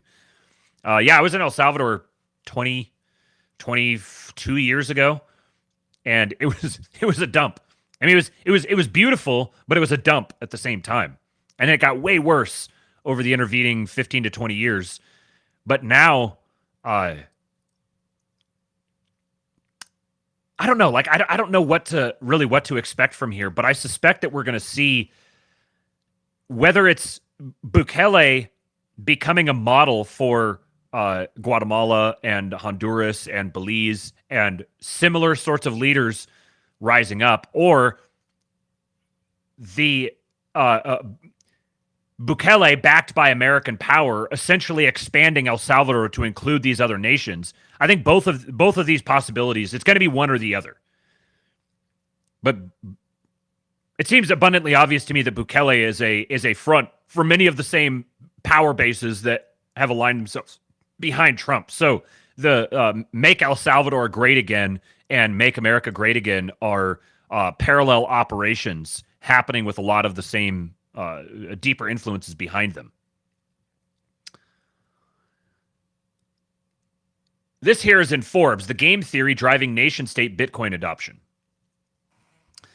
Bitcoin skyrocketed to an all-time high of 108,000 last month, fueling the ascent of the world's largest cryptocurrency as speculation that the United States will embrace Bitcoin as a strategic reserve asset after the inauguration of President-elect Donald Trump. I have no doubts at all that this is going to happen. The question is going to be the mechanism. And I think this is a legitimate dilemma that people are trying to work out, and there's been a number of posited moves made. But I suspect that it's not going to be. I'll be very happy to eat crow if I'm wrong on this, but I don't expect that it's going to be Trump issuing an executive order that says create a strategic Bitcoin reserve ASAP. It's going to be something more.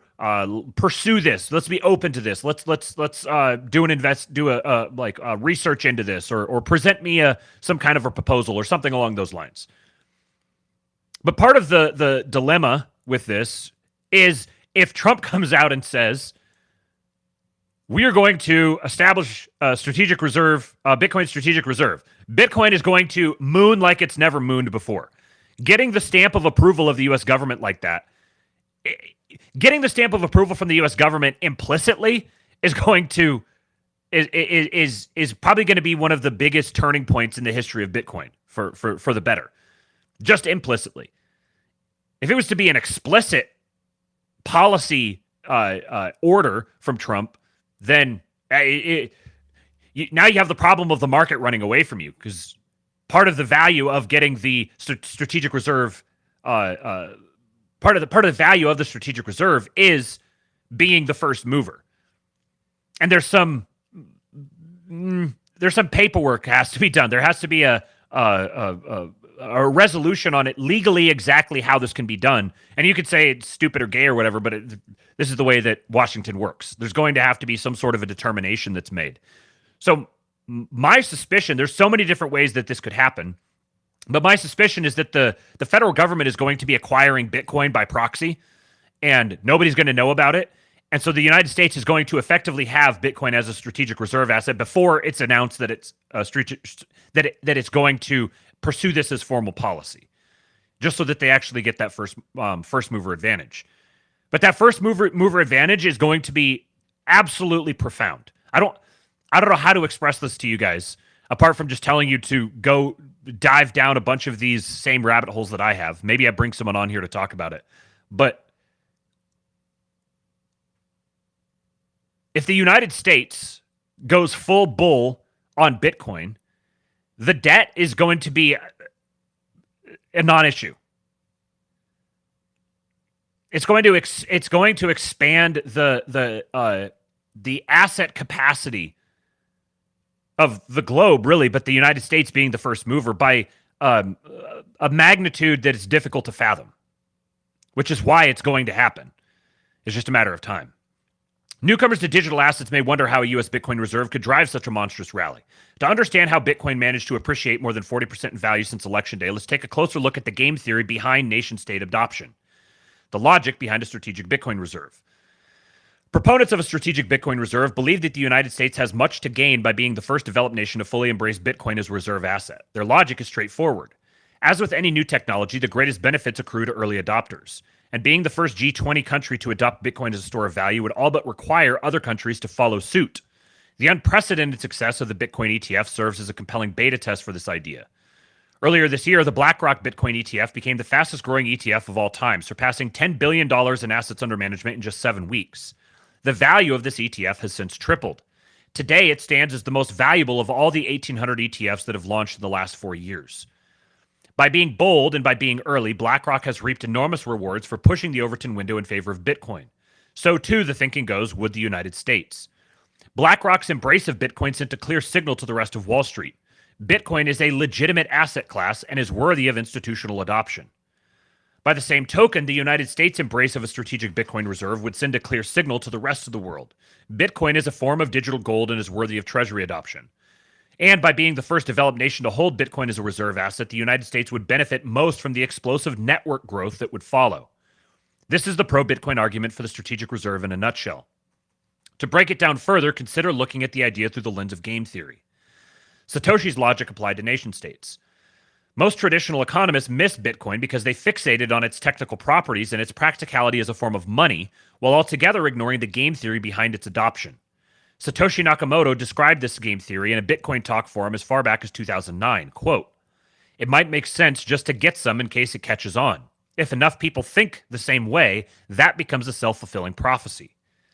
In game theory vernacular, what Satoshi described in just 2 sentences was a coordination game. In this coordination game, players have 2 choices: adopt Bitcoin or ignore it.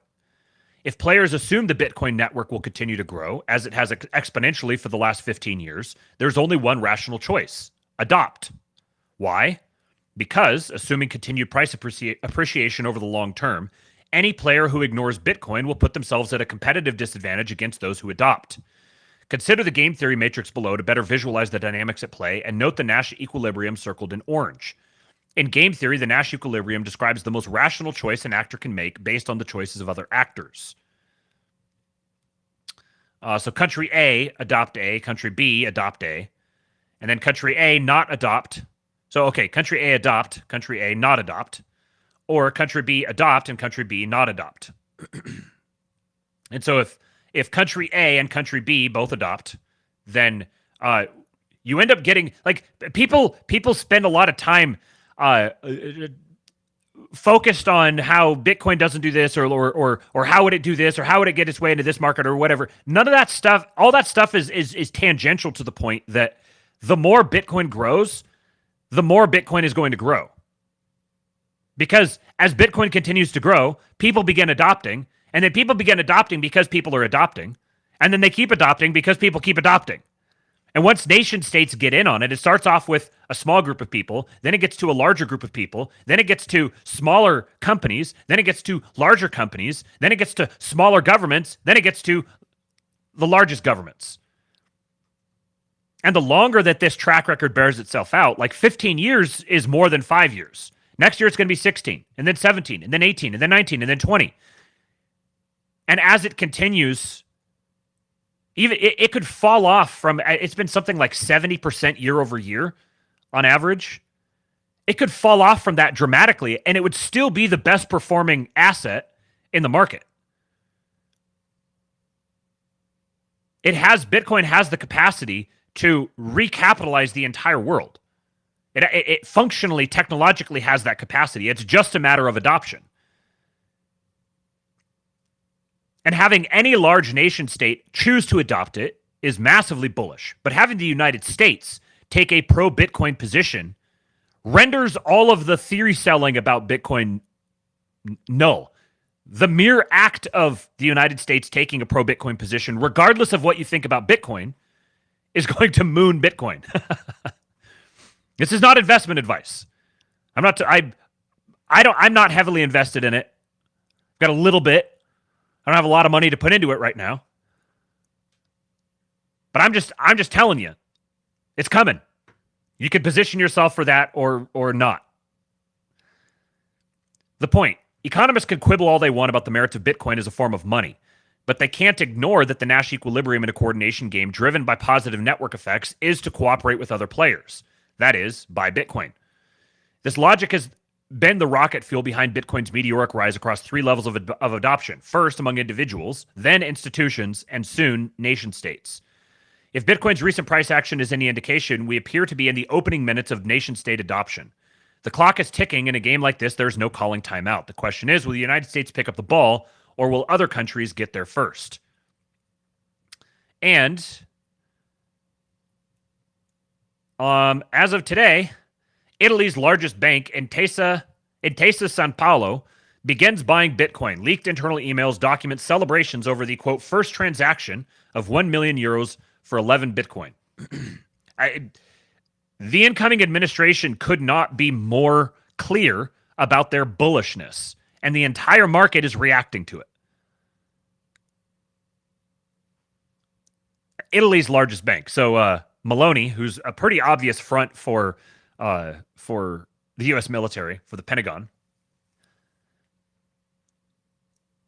And I'm going to encourage you guys, maybe I'll put some links. Maybe I'll put some links on the King Pilled Substack for this episode on some things you can go listen to. I'll see if I can, let me just pull open a tab here to remind myself.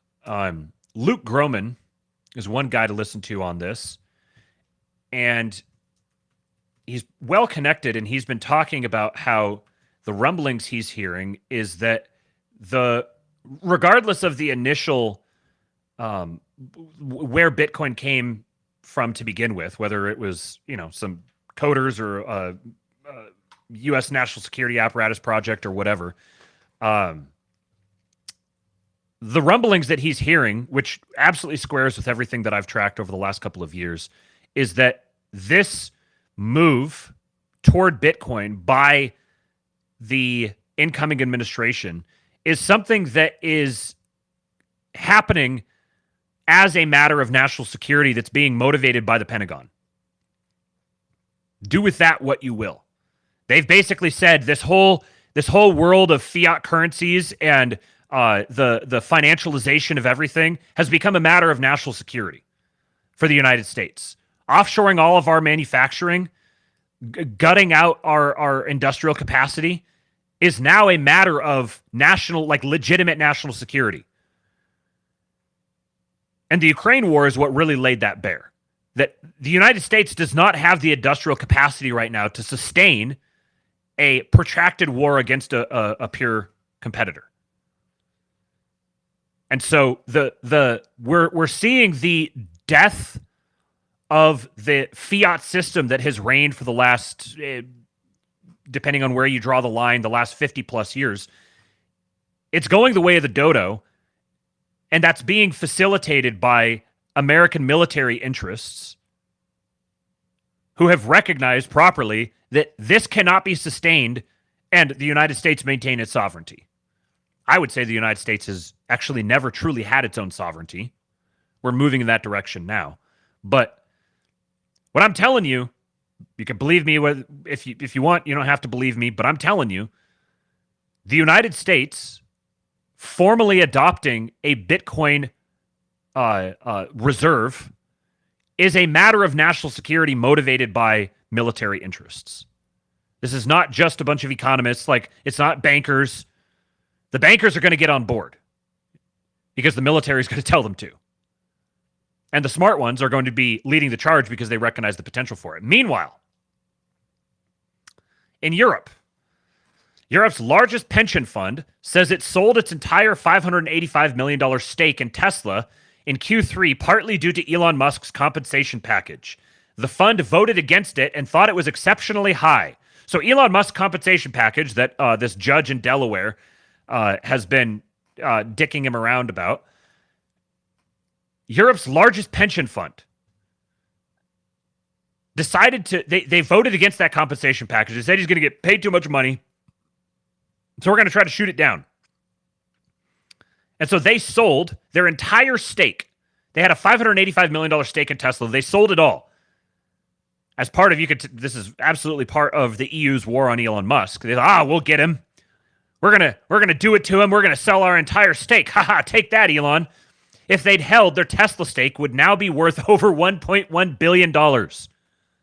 Europe, the region of the world that is right on the cusp of a sovereign debt collapse, their largest pension fund, this is the definition of cutting off your nose to spite your face. They cost themselves over $500 billion and got, what, nothing out of it? Oh, Elon is so hurt. 72% of voting Tesla shares supported Elon's pay package ratification vote in June of 2024, excluding shares voted by himself and his brother Kimball Musk. The Dutch civil service fund, ABP, ditched Tesla over Musk's money. My European brethren, I'm sorry that you have to tolerate such people. Couldn't be me.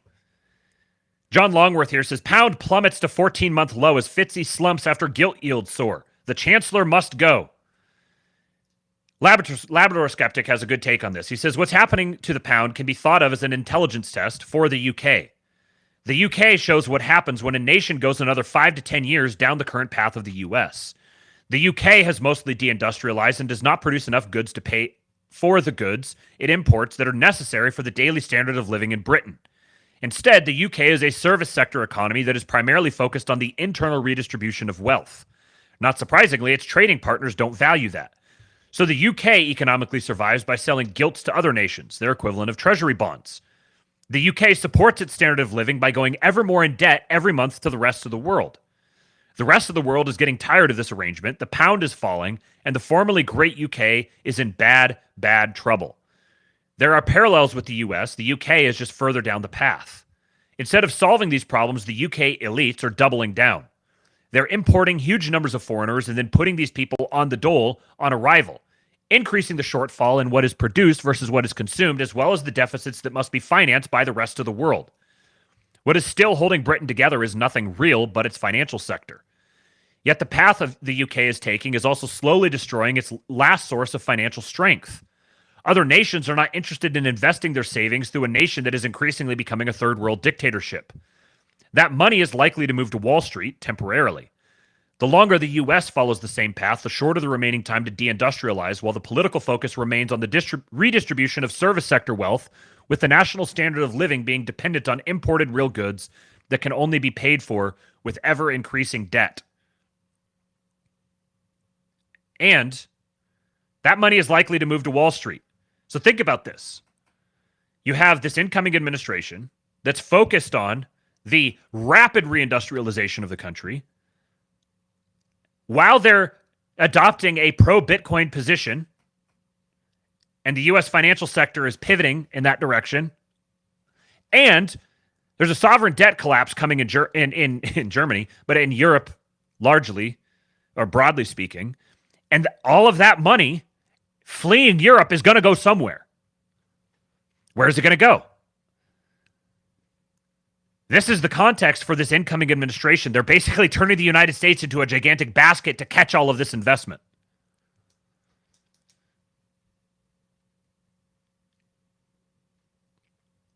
So this gets us to the Bruv Party, Andrew Tate. Now, I've never really been much of an Andrew Tate fan, never really followed him that much. I remember when he first showed up on the scene like 10 years ago. He did this epic thread one night. He was a like total no-name. Nobody knew who he was, anonymous. I don't think he was even like publicly doxxed at that point. This was like 2012, 2013. And I remember seeing a thread of him going around.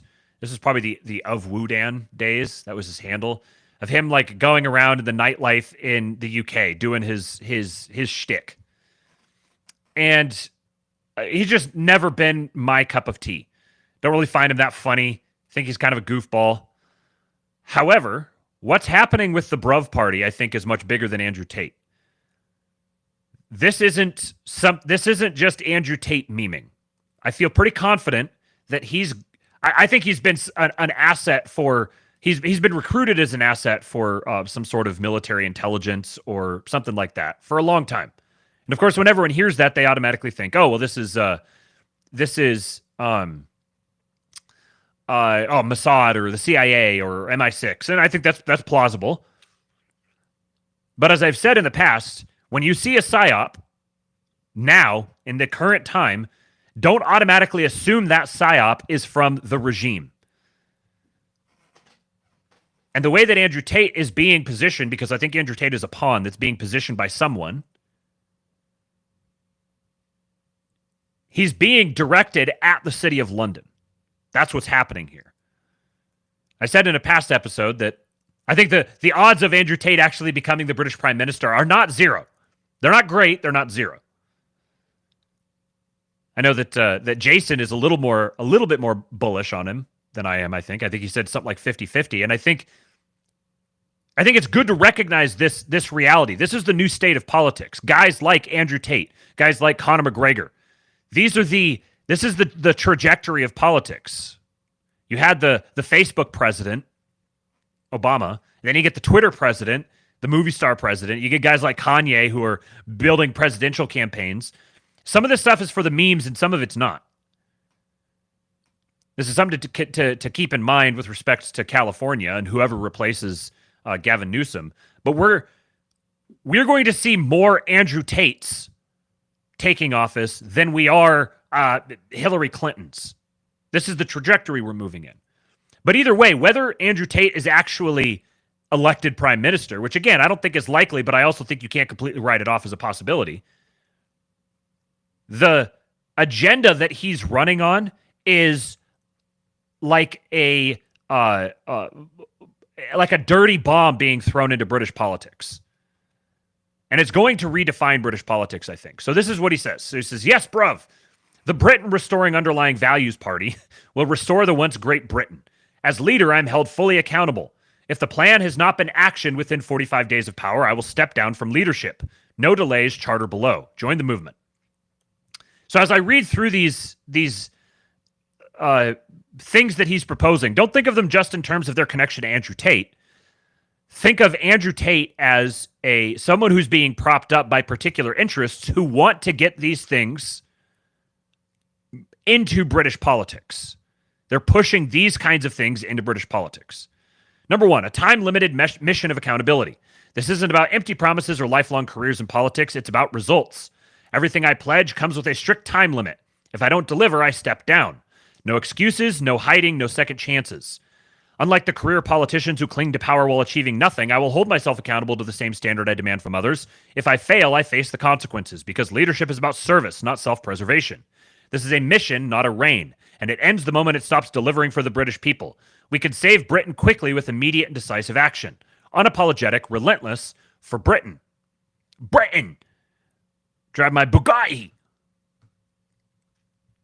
Whether or not Andrew Tate is elected on a platform like this, someone is going to be soon. And lobbing a bomb like this at British politics is also reinforcing it for American politics, because we still are so heavily influenced by the Brits. Number two, this is, okay. He says, look around you. Look at what we've become. A nation that once ruled the waves, that stood as the beacon of strength and freedom, now cowers under its own shadow. Our streets are dangerous, our borders are wide open, and our culture, it's being eroded. This isn't the Britain our ancestors fought for. This isn't the Britain they died for. And this cannot be the Britain we leave to our children. They deserve what brave men died for. They deserve what you've struggled for. We must end the generational failure. Harsh migration control.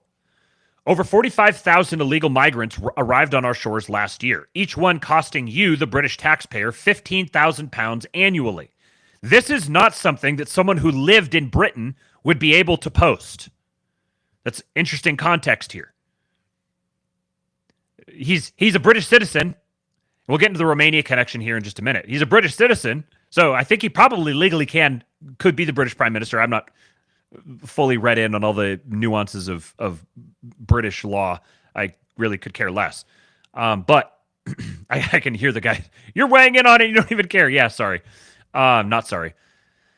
But this is not a policy proposal that a native Briton living in Britain would actually be able to make. That's your hard-earned money funding people who have no respect for our borders, our laws, or our way of life. The solution is clear. Not one more boat lands on British soil. Boats will be leaving the UK filled with illegal migrants, and not a single one will be arriving on our shores. This is a campaign guarantee. The Royal Navy will patrol our waters, and our message will be clear. If you come here illegally, you will not set foot on this land. Our borders are sacred. Our sovereignty is not negotiable. British men died for British soil. It is not yours, and you have no right to it. It is not a line on a map. It is an island defended with the lives of the brave. If you get on a boat, we won't let you in. We have no obligation to save you from that boat, no matter how rough the sea. You shouldn't be on the boat in the first place. You have no rights to our land. Illegal immigration will fall to zero, enforced by the Royal Navy. Do not come to our isle. Do not risk it. We do not offer salvation. Prime Minister Tate. Knife crime epidemic. Zero tolerance, maximum deterrence. Last year, there were 50,000 knife crime offenses in England and Wales. That's 137 every single day. Mothers burying sons, fathers burying daughters, lives stolen, futures destroyed. And what's the punishment? A slap on the wrist? A few years in jail? No, the punishment will be seen by every Briton every day. Introducing BBC Punishment, a 24/7 live broadcast of knife crime offenders serving solitary confinement. No redemption arcs, no second chances. Just the cold, hard reality of a life wasted in a concrete cell. Imagine a 15-year-old boy tempted to pick up a blade, turning on the TV and seeing a man grow old and die alone. That's not cruelty, it's deterrence. And it will save lives. Frankly, based. Again, read all these things through, not like imagining, oh, Andrew Tate is prime minister. This is resetting the conversation in British politics. Reforming the BBC, a rotten institution. The BBC was once a cornerstone of British culture. Today, it's a stain on our nation's name. Sexual abuse scandals, allegations of child exploitation, reports of pornographic content. This is not just negligence, it's rot, and it must be purged. Now, of course, him running on this platform opens him up to all sorts of accusations. But you know what's interesting? If people go after him for those things, he is more than smart enough to capitalize on them perfectly. Oh, you want to talk about my history with sexual crimes? Let's talk about your history with sexual crimes. You want to get into that? As Jason said in his stream where he talked about this, he said, all this would take is Andrew Tate. Now, I don't know if he'd even be able to make it into the country. Might be able to do this by proxy, by video or something like that. But it takes Andrew Tate going to the people in this town and saying, I will be your vengeance. All these, the grooming gang scandal, I will be your vengeance. I'm going to talk to you. I'm going to hear what's happened to you, and I will be your vengeance. This is not just negligent, it's rot, and it must be purged. The BBC will be stripped down and rebuilt. Its mission will be factual reporting, not propaganda. BBC will get its topics from X and have a community note-style online system for verification of all stories and debate with the public. The BBC will have a public trust score based on its accurate reporting of events and voted on by the populace. The BBC must reach a minimum trust level to be government funded. The BBC must serve Britain, not undermine it. Protecting our children and restoring traditional values. The attack on our culture doesn't end with the BBC. It's happening in our schools, where the innocence of children is being sacrificed on the altar of ideology. Did you know that children as young as 6 are being exposed to graphic LGBTQ+ materials? This is not education, it's indoctrination. Let me be crystal clear. All LGBTQ+ propaganda will be banned from schools. Classrooms will no longer be battlegrounds for ideological warfare. Instead, we will promote traditional family values, respect, responsibility, and the importance of strong family bonds. This is not about hate, it's about protecting childhood. These are things that I think the significance of Andrew Tate being the one with this party, he does genuinely have a significant market of young men who look up to him. Think what you want about him. He is very influential. And he's uniquely capable, I think, of like I'm trying to think of why an intelligence operation would want to use him as their front man for something like this. And he's uniquely capable of being able to speak to this sort of thing while also being kind of bulletproof. He's already been subjected to all these different allegations, and I think they're largely true. I think he's a scumbag degenerate. I think he's also very intelligent. I think he wouldn't be able to attain the posture that he has if he wasn't intelligent. I think this goes together with him being protected, being someone's operative. The reason he's valuable as an operative like this is because of his intelligence. And he's kind of uniquely able to insert these things into the conversation and serve as a grenade in the China shop. Reclaiming British culture and identity. Britain's history is under attack. Our heroes are vilified, our traditions dismissed, and our streets no longer reflect the country we know and love. It's time to restore pride in our heritage. Appoint a minister for British culture to celebrate and preserve our history. Cap non-British residents at 10% of the population to maintain cultural balance. This is probably the most interesting proposition in all of these. I'm not the first person to point this out. Jason highlighted this, and I've seen a few other people highlight it as well, that this is actually a very interesting, legitimate, the type of proposition that actually could get some legs, both in Britain and in the U.S. Replace modern art with statues and monuments honoring British heroes. Ensure every street in Britain feels British, with English signage, flags, and traditional architecture. Any illegal migrant which is identified by a police officer will be arrested and deported from the nation within 7 days. No court case. No compromise. Illegals will leave. You have no rights to British soil. Men died for our flag. It should be seen in our streets. Again, I'm going to say I don't think that Andrew Tate is going to win an election on this platform, but someone is going to win an election on this platform. Revolutionizing education, building the future Britain deserves. Britain's future doesn't lie in outdated manufacturing. It lies in innovation, entrepreneurship, and technology. To create a nation of leaders and problem solvers, we will overhaul the national curriculum to prioritize entrepreneurship, critical thinking, and financial literacy. Arm young Britons with the skills to launch businesses, pioneer technologies, and dominate the global stage. Teach our children not just to take jobs, but to create them. A nation of innovators is a nation of power. Britain may not outpace the world in manufacturing, but it can lead as a global business and technology powerhouse. And this is, ultimately, Britain is going to, I want to see Britain revived. I think they've earned the downturn that they're going through, but I want to see Britain great someday. I want them to have their sphere of influence. We've got a lot of genetic history together. I think I'm like 34% British, Irish, and Scottish. And I want to see Britain great again.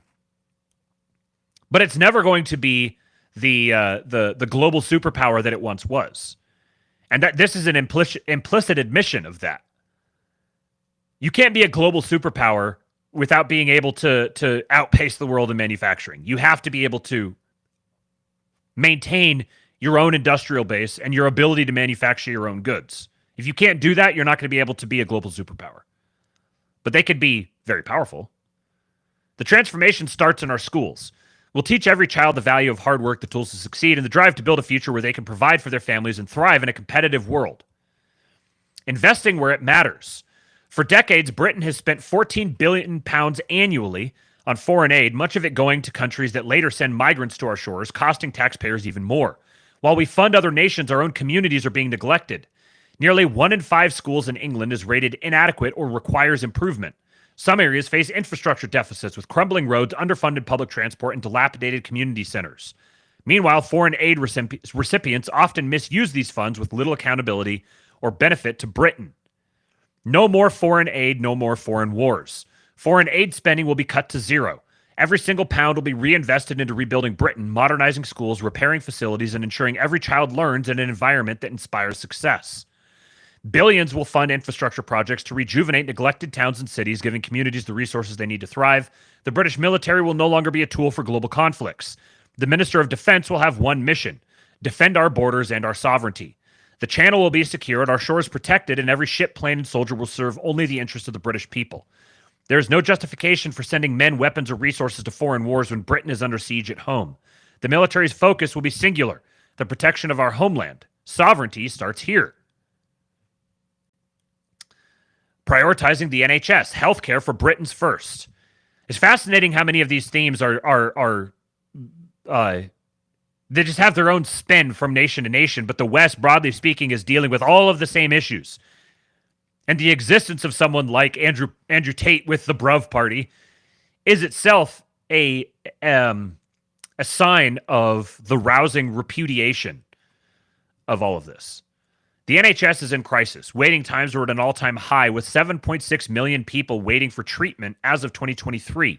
Yet billions are spent on treating individuals who have never contributed to the system. This must change. Priority 1, British taxpayers. The people who fund the NHS should come first. Priority 2, British passport holders. Those who carry the privilege and responsibility of citizenship. Priority 3, everyone else. Emergency care only with costs recovered wherever possible.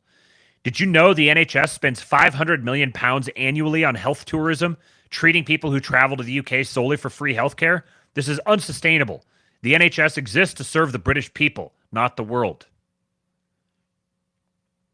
Accountability in government. Now, this is very interesting. Did you know that over 30% of MPs fail to meet basic attendance standards? These are the people meant to lead us, to fight for us. They're not even showing up. It's simple. You don't show up, you're out. MPs will work for the people, not their paychecks.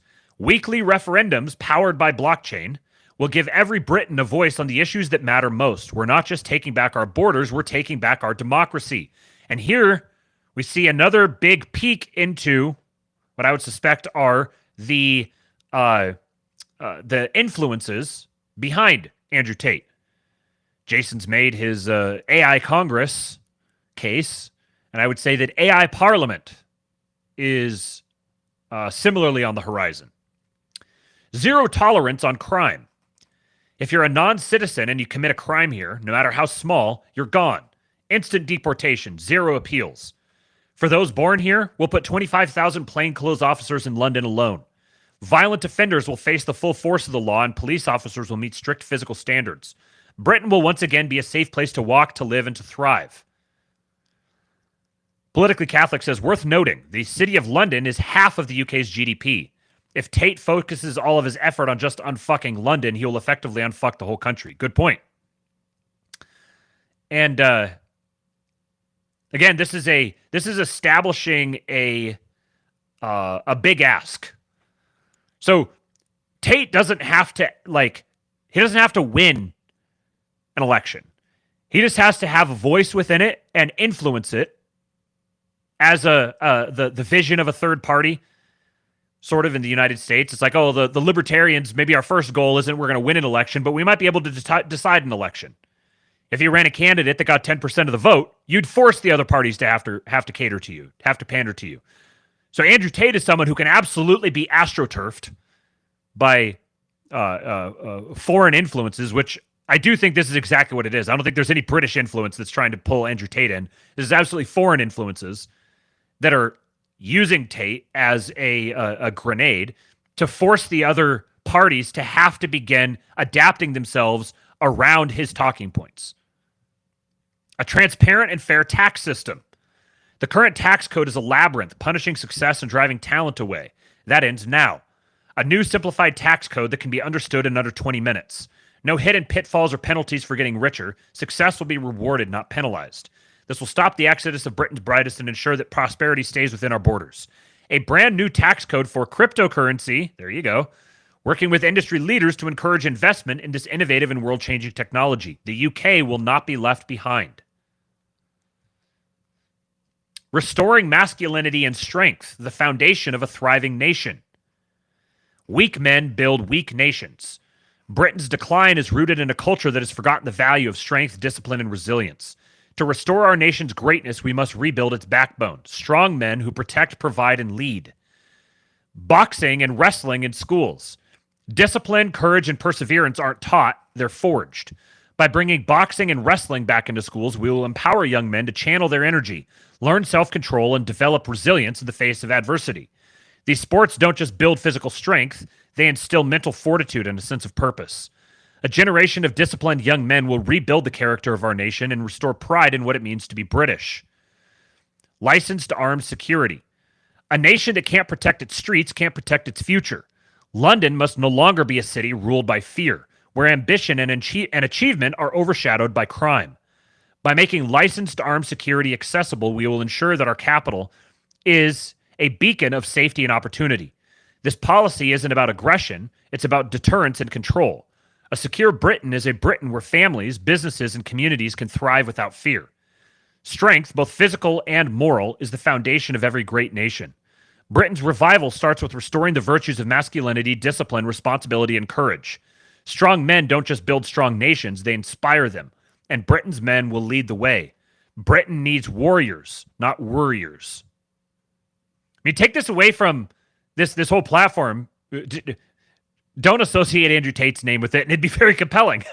It's very compelling even with his name associated with it. A stronger future for Britain, laying the foundations for independence and prosperity. We're not stopping there. Building a stronger, independent Britain requires bold steps to secure our economic and energy future. A national Bitcoin reserve. In an unpredictable global economy, traditional financial systems are vulnerable to manipulation and collapse.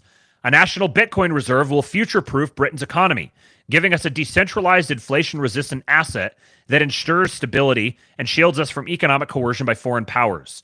This isn't just a hedge, it's a commitment to economic sovereignty, innovation, and leadership in the digital financial revolution. Nuclear power for energy independence. There's another one. Britain's reliance on imported energy leaves us vulnerable to price shocks, political pressure, and resource scarcity. Nuclear power is the key to breaking free from dependency. Clean, efficient, and reliable, it guarantees a stable energy supply while slashing emissions. By investing in modern nuclear infrastructure, we secure our energy independence, shield Britain from rising costs, and lay the groundwork for a self-sufficient, thriving nation. Posted the same one. Oh no, here's another one. A comprehensive national health strategy emphasizing prevention. Moving beyond treatment to preventative healthcare could significantly reduce long-term health costs and improve quality of life. Revamping the voting system, including digital options to ensure higher voter turnout and engagement. Secure blockchain-verified voting to increase transparency and accessibility. Creating a Ministry of Future, tasked with long-term planning and innovation. It will focus on identifying and preparing for future challenges like demographic shifts and technological disruptions. Do you really think that Andrew Tate sat down and wrote this whole thing up? Do you really think these are all policies from Andrew Tate's mind? I highly, highly doubt it. This is not some sort of independent campaign that he's running. Foreign policy for Britain. Working closely with our largest partner government, the United States, to foster cooperation in light of their political revival. Any organization, UN, WHO, etc., which erodes national sovereignty will enjoy our withdrawal. We want to save Britain and will not have foreign organizations slowing us down. A call to action. These are not just policies, they are declarations of freedom. A future where Britain stands strong, independent, and unshakable, no longer at the mercy of external forces. This is the foundation of a new era for our nation. This is the vision. A Britain that is proud, strong, and unyielding. A Britain that defends its borders, protects its people, and celebrates its culture. We owe this to our ancestors who fought for this land. We owe this to our children who will inherit it. This isn't just a statement, it's a call to arms. Stand with us, fight with us, because Britain is worth it. FBI informant says somebody got turned into an intelligence asset in the Romanian prison system.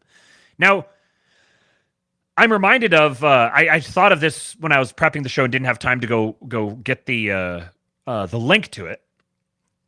But I recall now something like maybe a year and a half ago, somewhere in there, maybe 2 years ago, I saw a video of Andrew Tate where he was talking about the strategy that he was using to make himself go viral. And it was actually a pretty brilliantly conceived strategy. What he did is he created this community, and I don't remember all the details. Some of you who are in the chat who remember it, I remember I talked with Cooper about this for a while.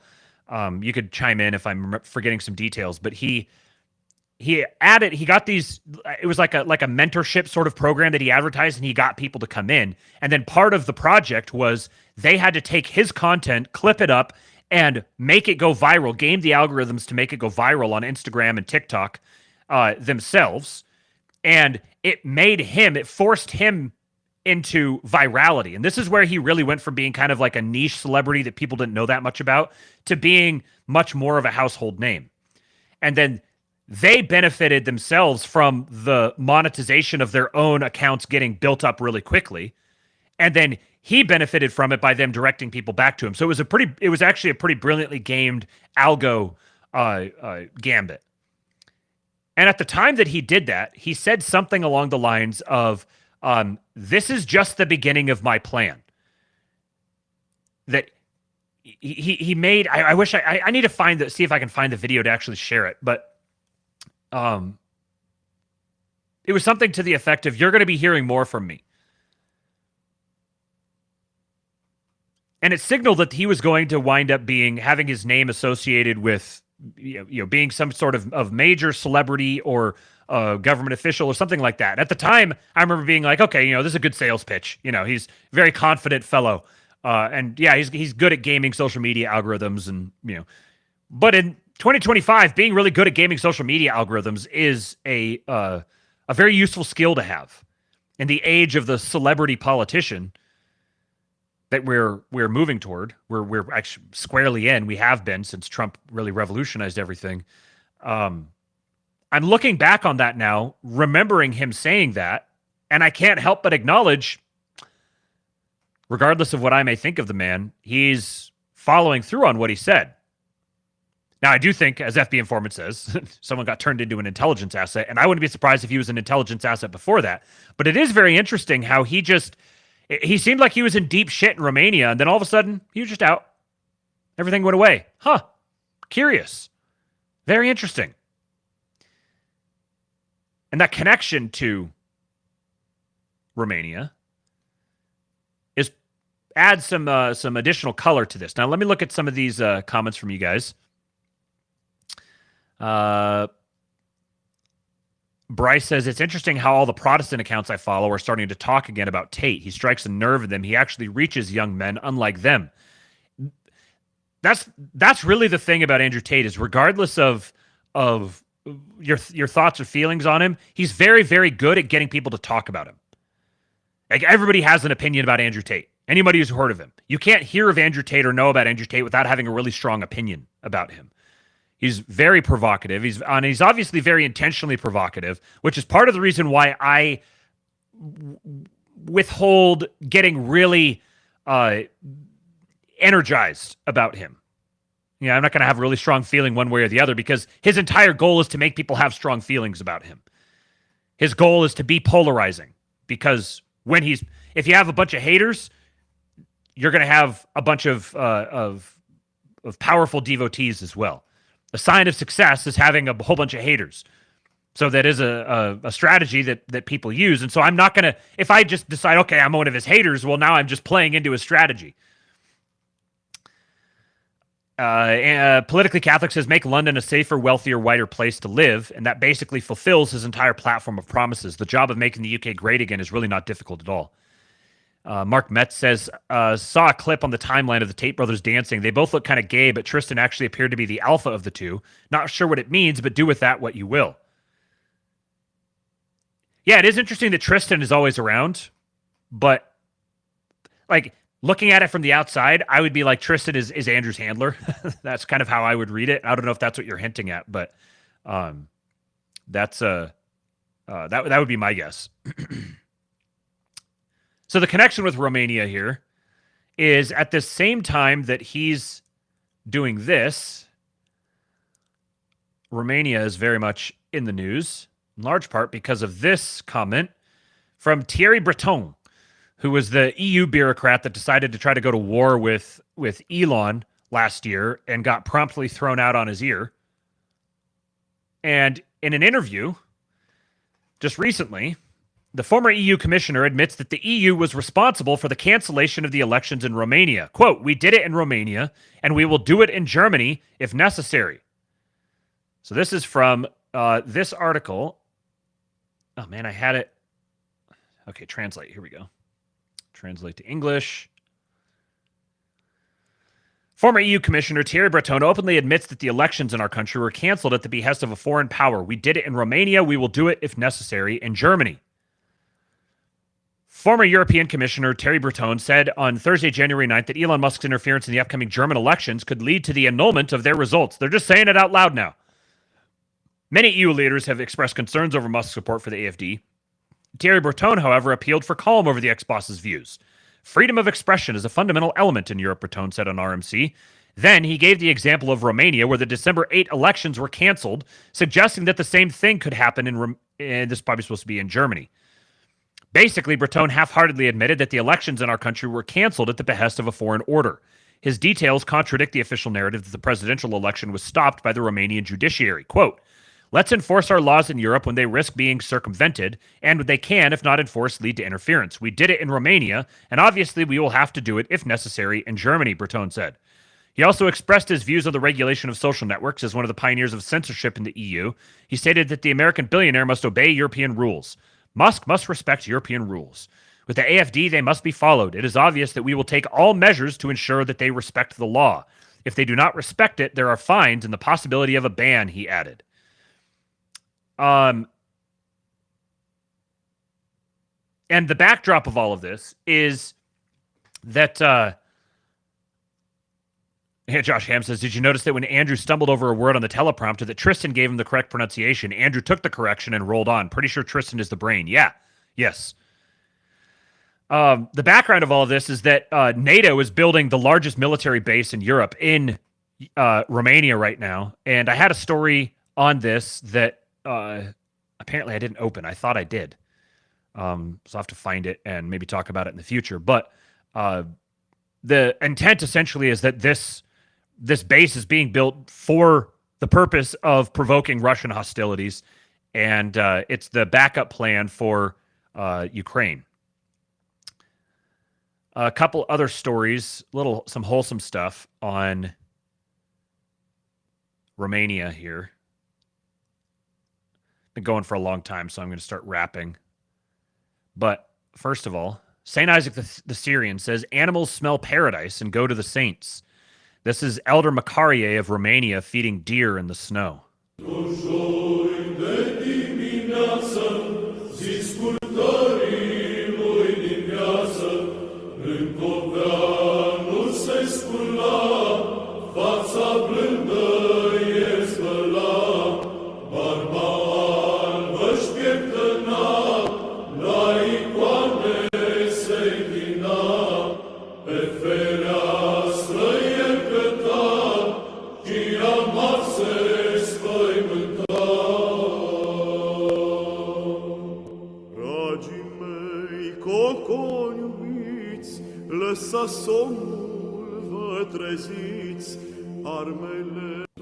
Look at this good boy back here. He just wants to play. He's trying to play with those forest doggos. Come on, guys, let's go. And some good news here. The biggest Orthodox church in the world, Romania's National Cathedral, will be finished this year on October 26th. The cathedral will be consecrated by Patriarch Bartholomew of Constantinople and Patriarch Daniel of Romania.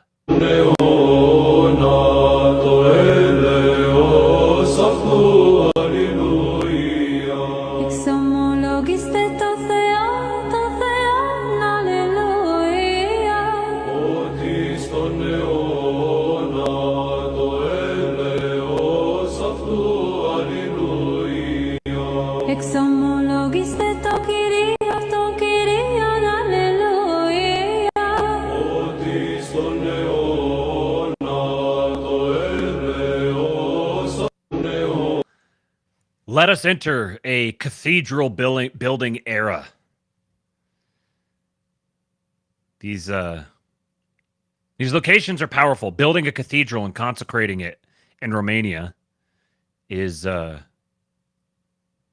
of the best ways of engaging in the spiritual warfare that's obviously descending upon the nation. There's a Romanian church that we've attended a number of times down here in Texas, and I've been developing a love for the Romanian people. I've never known a lot about them, but I've always enjoyed the Latin cultures.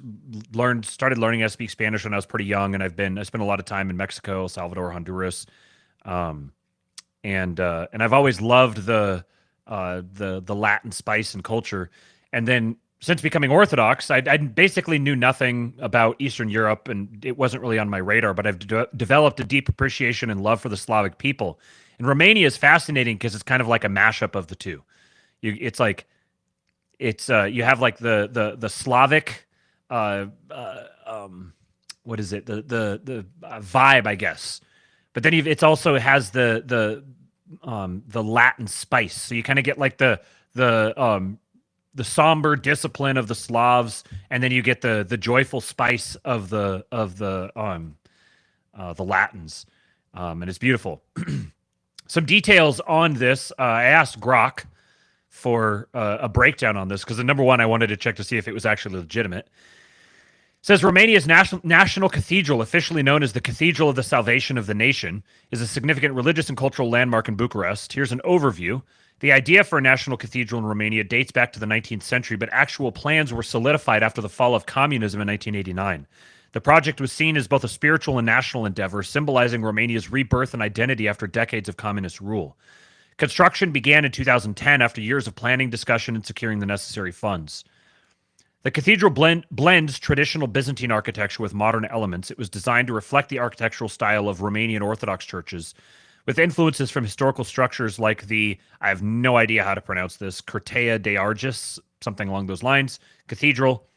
It's one of the largest Orthodox cathedrals in the world, with a height of approximately 120 meters, including the cross, a length of 126 meters, and a width of 70 meters. The main dome has a diameter of 25 meters. It can accommodate about 5,000 people inside for services. The construction uses a mix of traditional and modern materials, including stone, marble, and mosaic tiles. The interior features extensive mosaics, which are still being completed. The iconostasis, a wall of icons and religious paintings, is one of the largest in the world, crafted by Romanian artists. The cathedral is dedicated to the ascension of Jesus Christ. And then the project has not been without controversy, primarily regarding its cost, location, and the implications of building such an extravagant structure in a country where many face economic challenges. Libs, man, just can't live with them. The cathedral was inaugurated in November of 2018, although construction and decoration continue. The interior, including the mosaics and other decorative elements, are expected to take many more years to complete fully. It's situated in the Carroll Park area of Bucharest, near significant landmarks like the Palace of the Parliament, making it a part of a complex of national importance. And it is scheduled to be consecrated on October 26, 2025. It will be officiated by Ecumenical Patriarch Bartholomew and Patriarch Daniel, coinciding with the centennial of the Romanian Patriarchate. The cathedral will not be fully completed in terms of all interior work like mosaics, but it will be consecrated for liturgical services.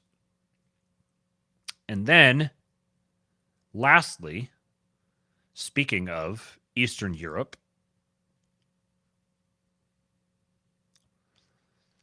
it's funny. It's very, very American to go from Romania to Serbia and say, oh, Eastern Europe. Romanians and Serbs probably don't like being treated this way, but I'm just an ignorant American, you know.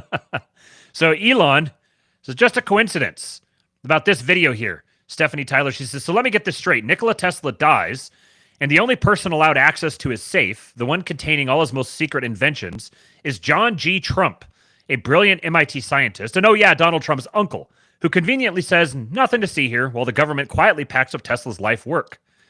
Then, in 1958, a Trackdown episode features a con man named Walter Trump selling people a magic wall to save them from the end of the world. But wait, it gets weirder.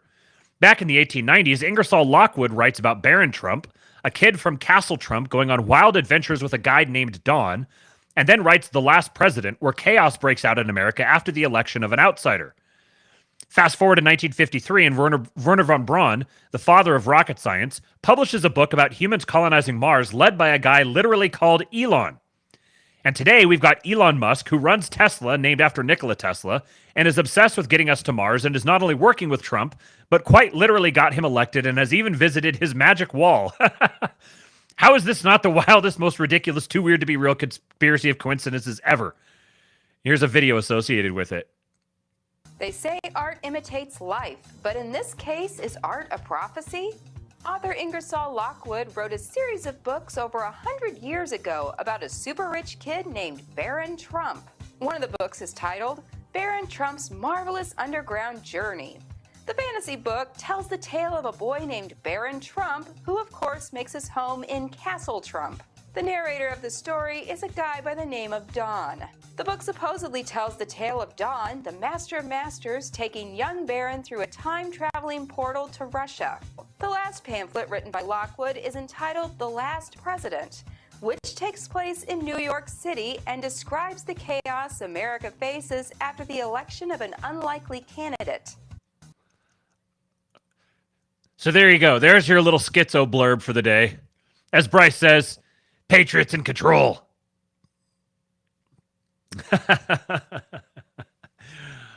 Someday I would love to know what all of this means. But today I don't.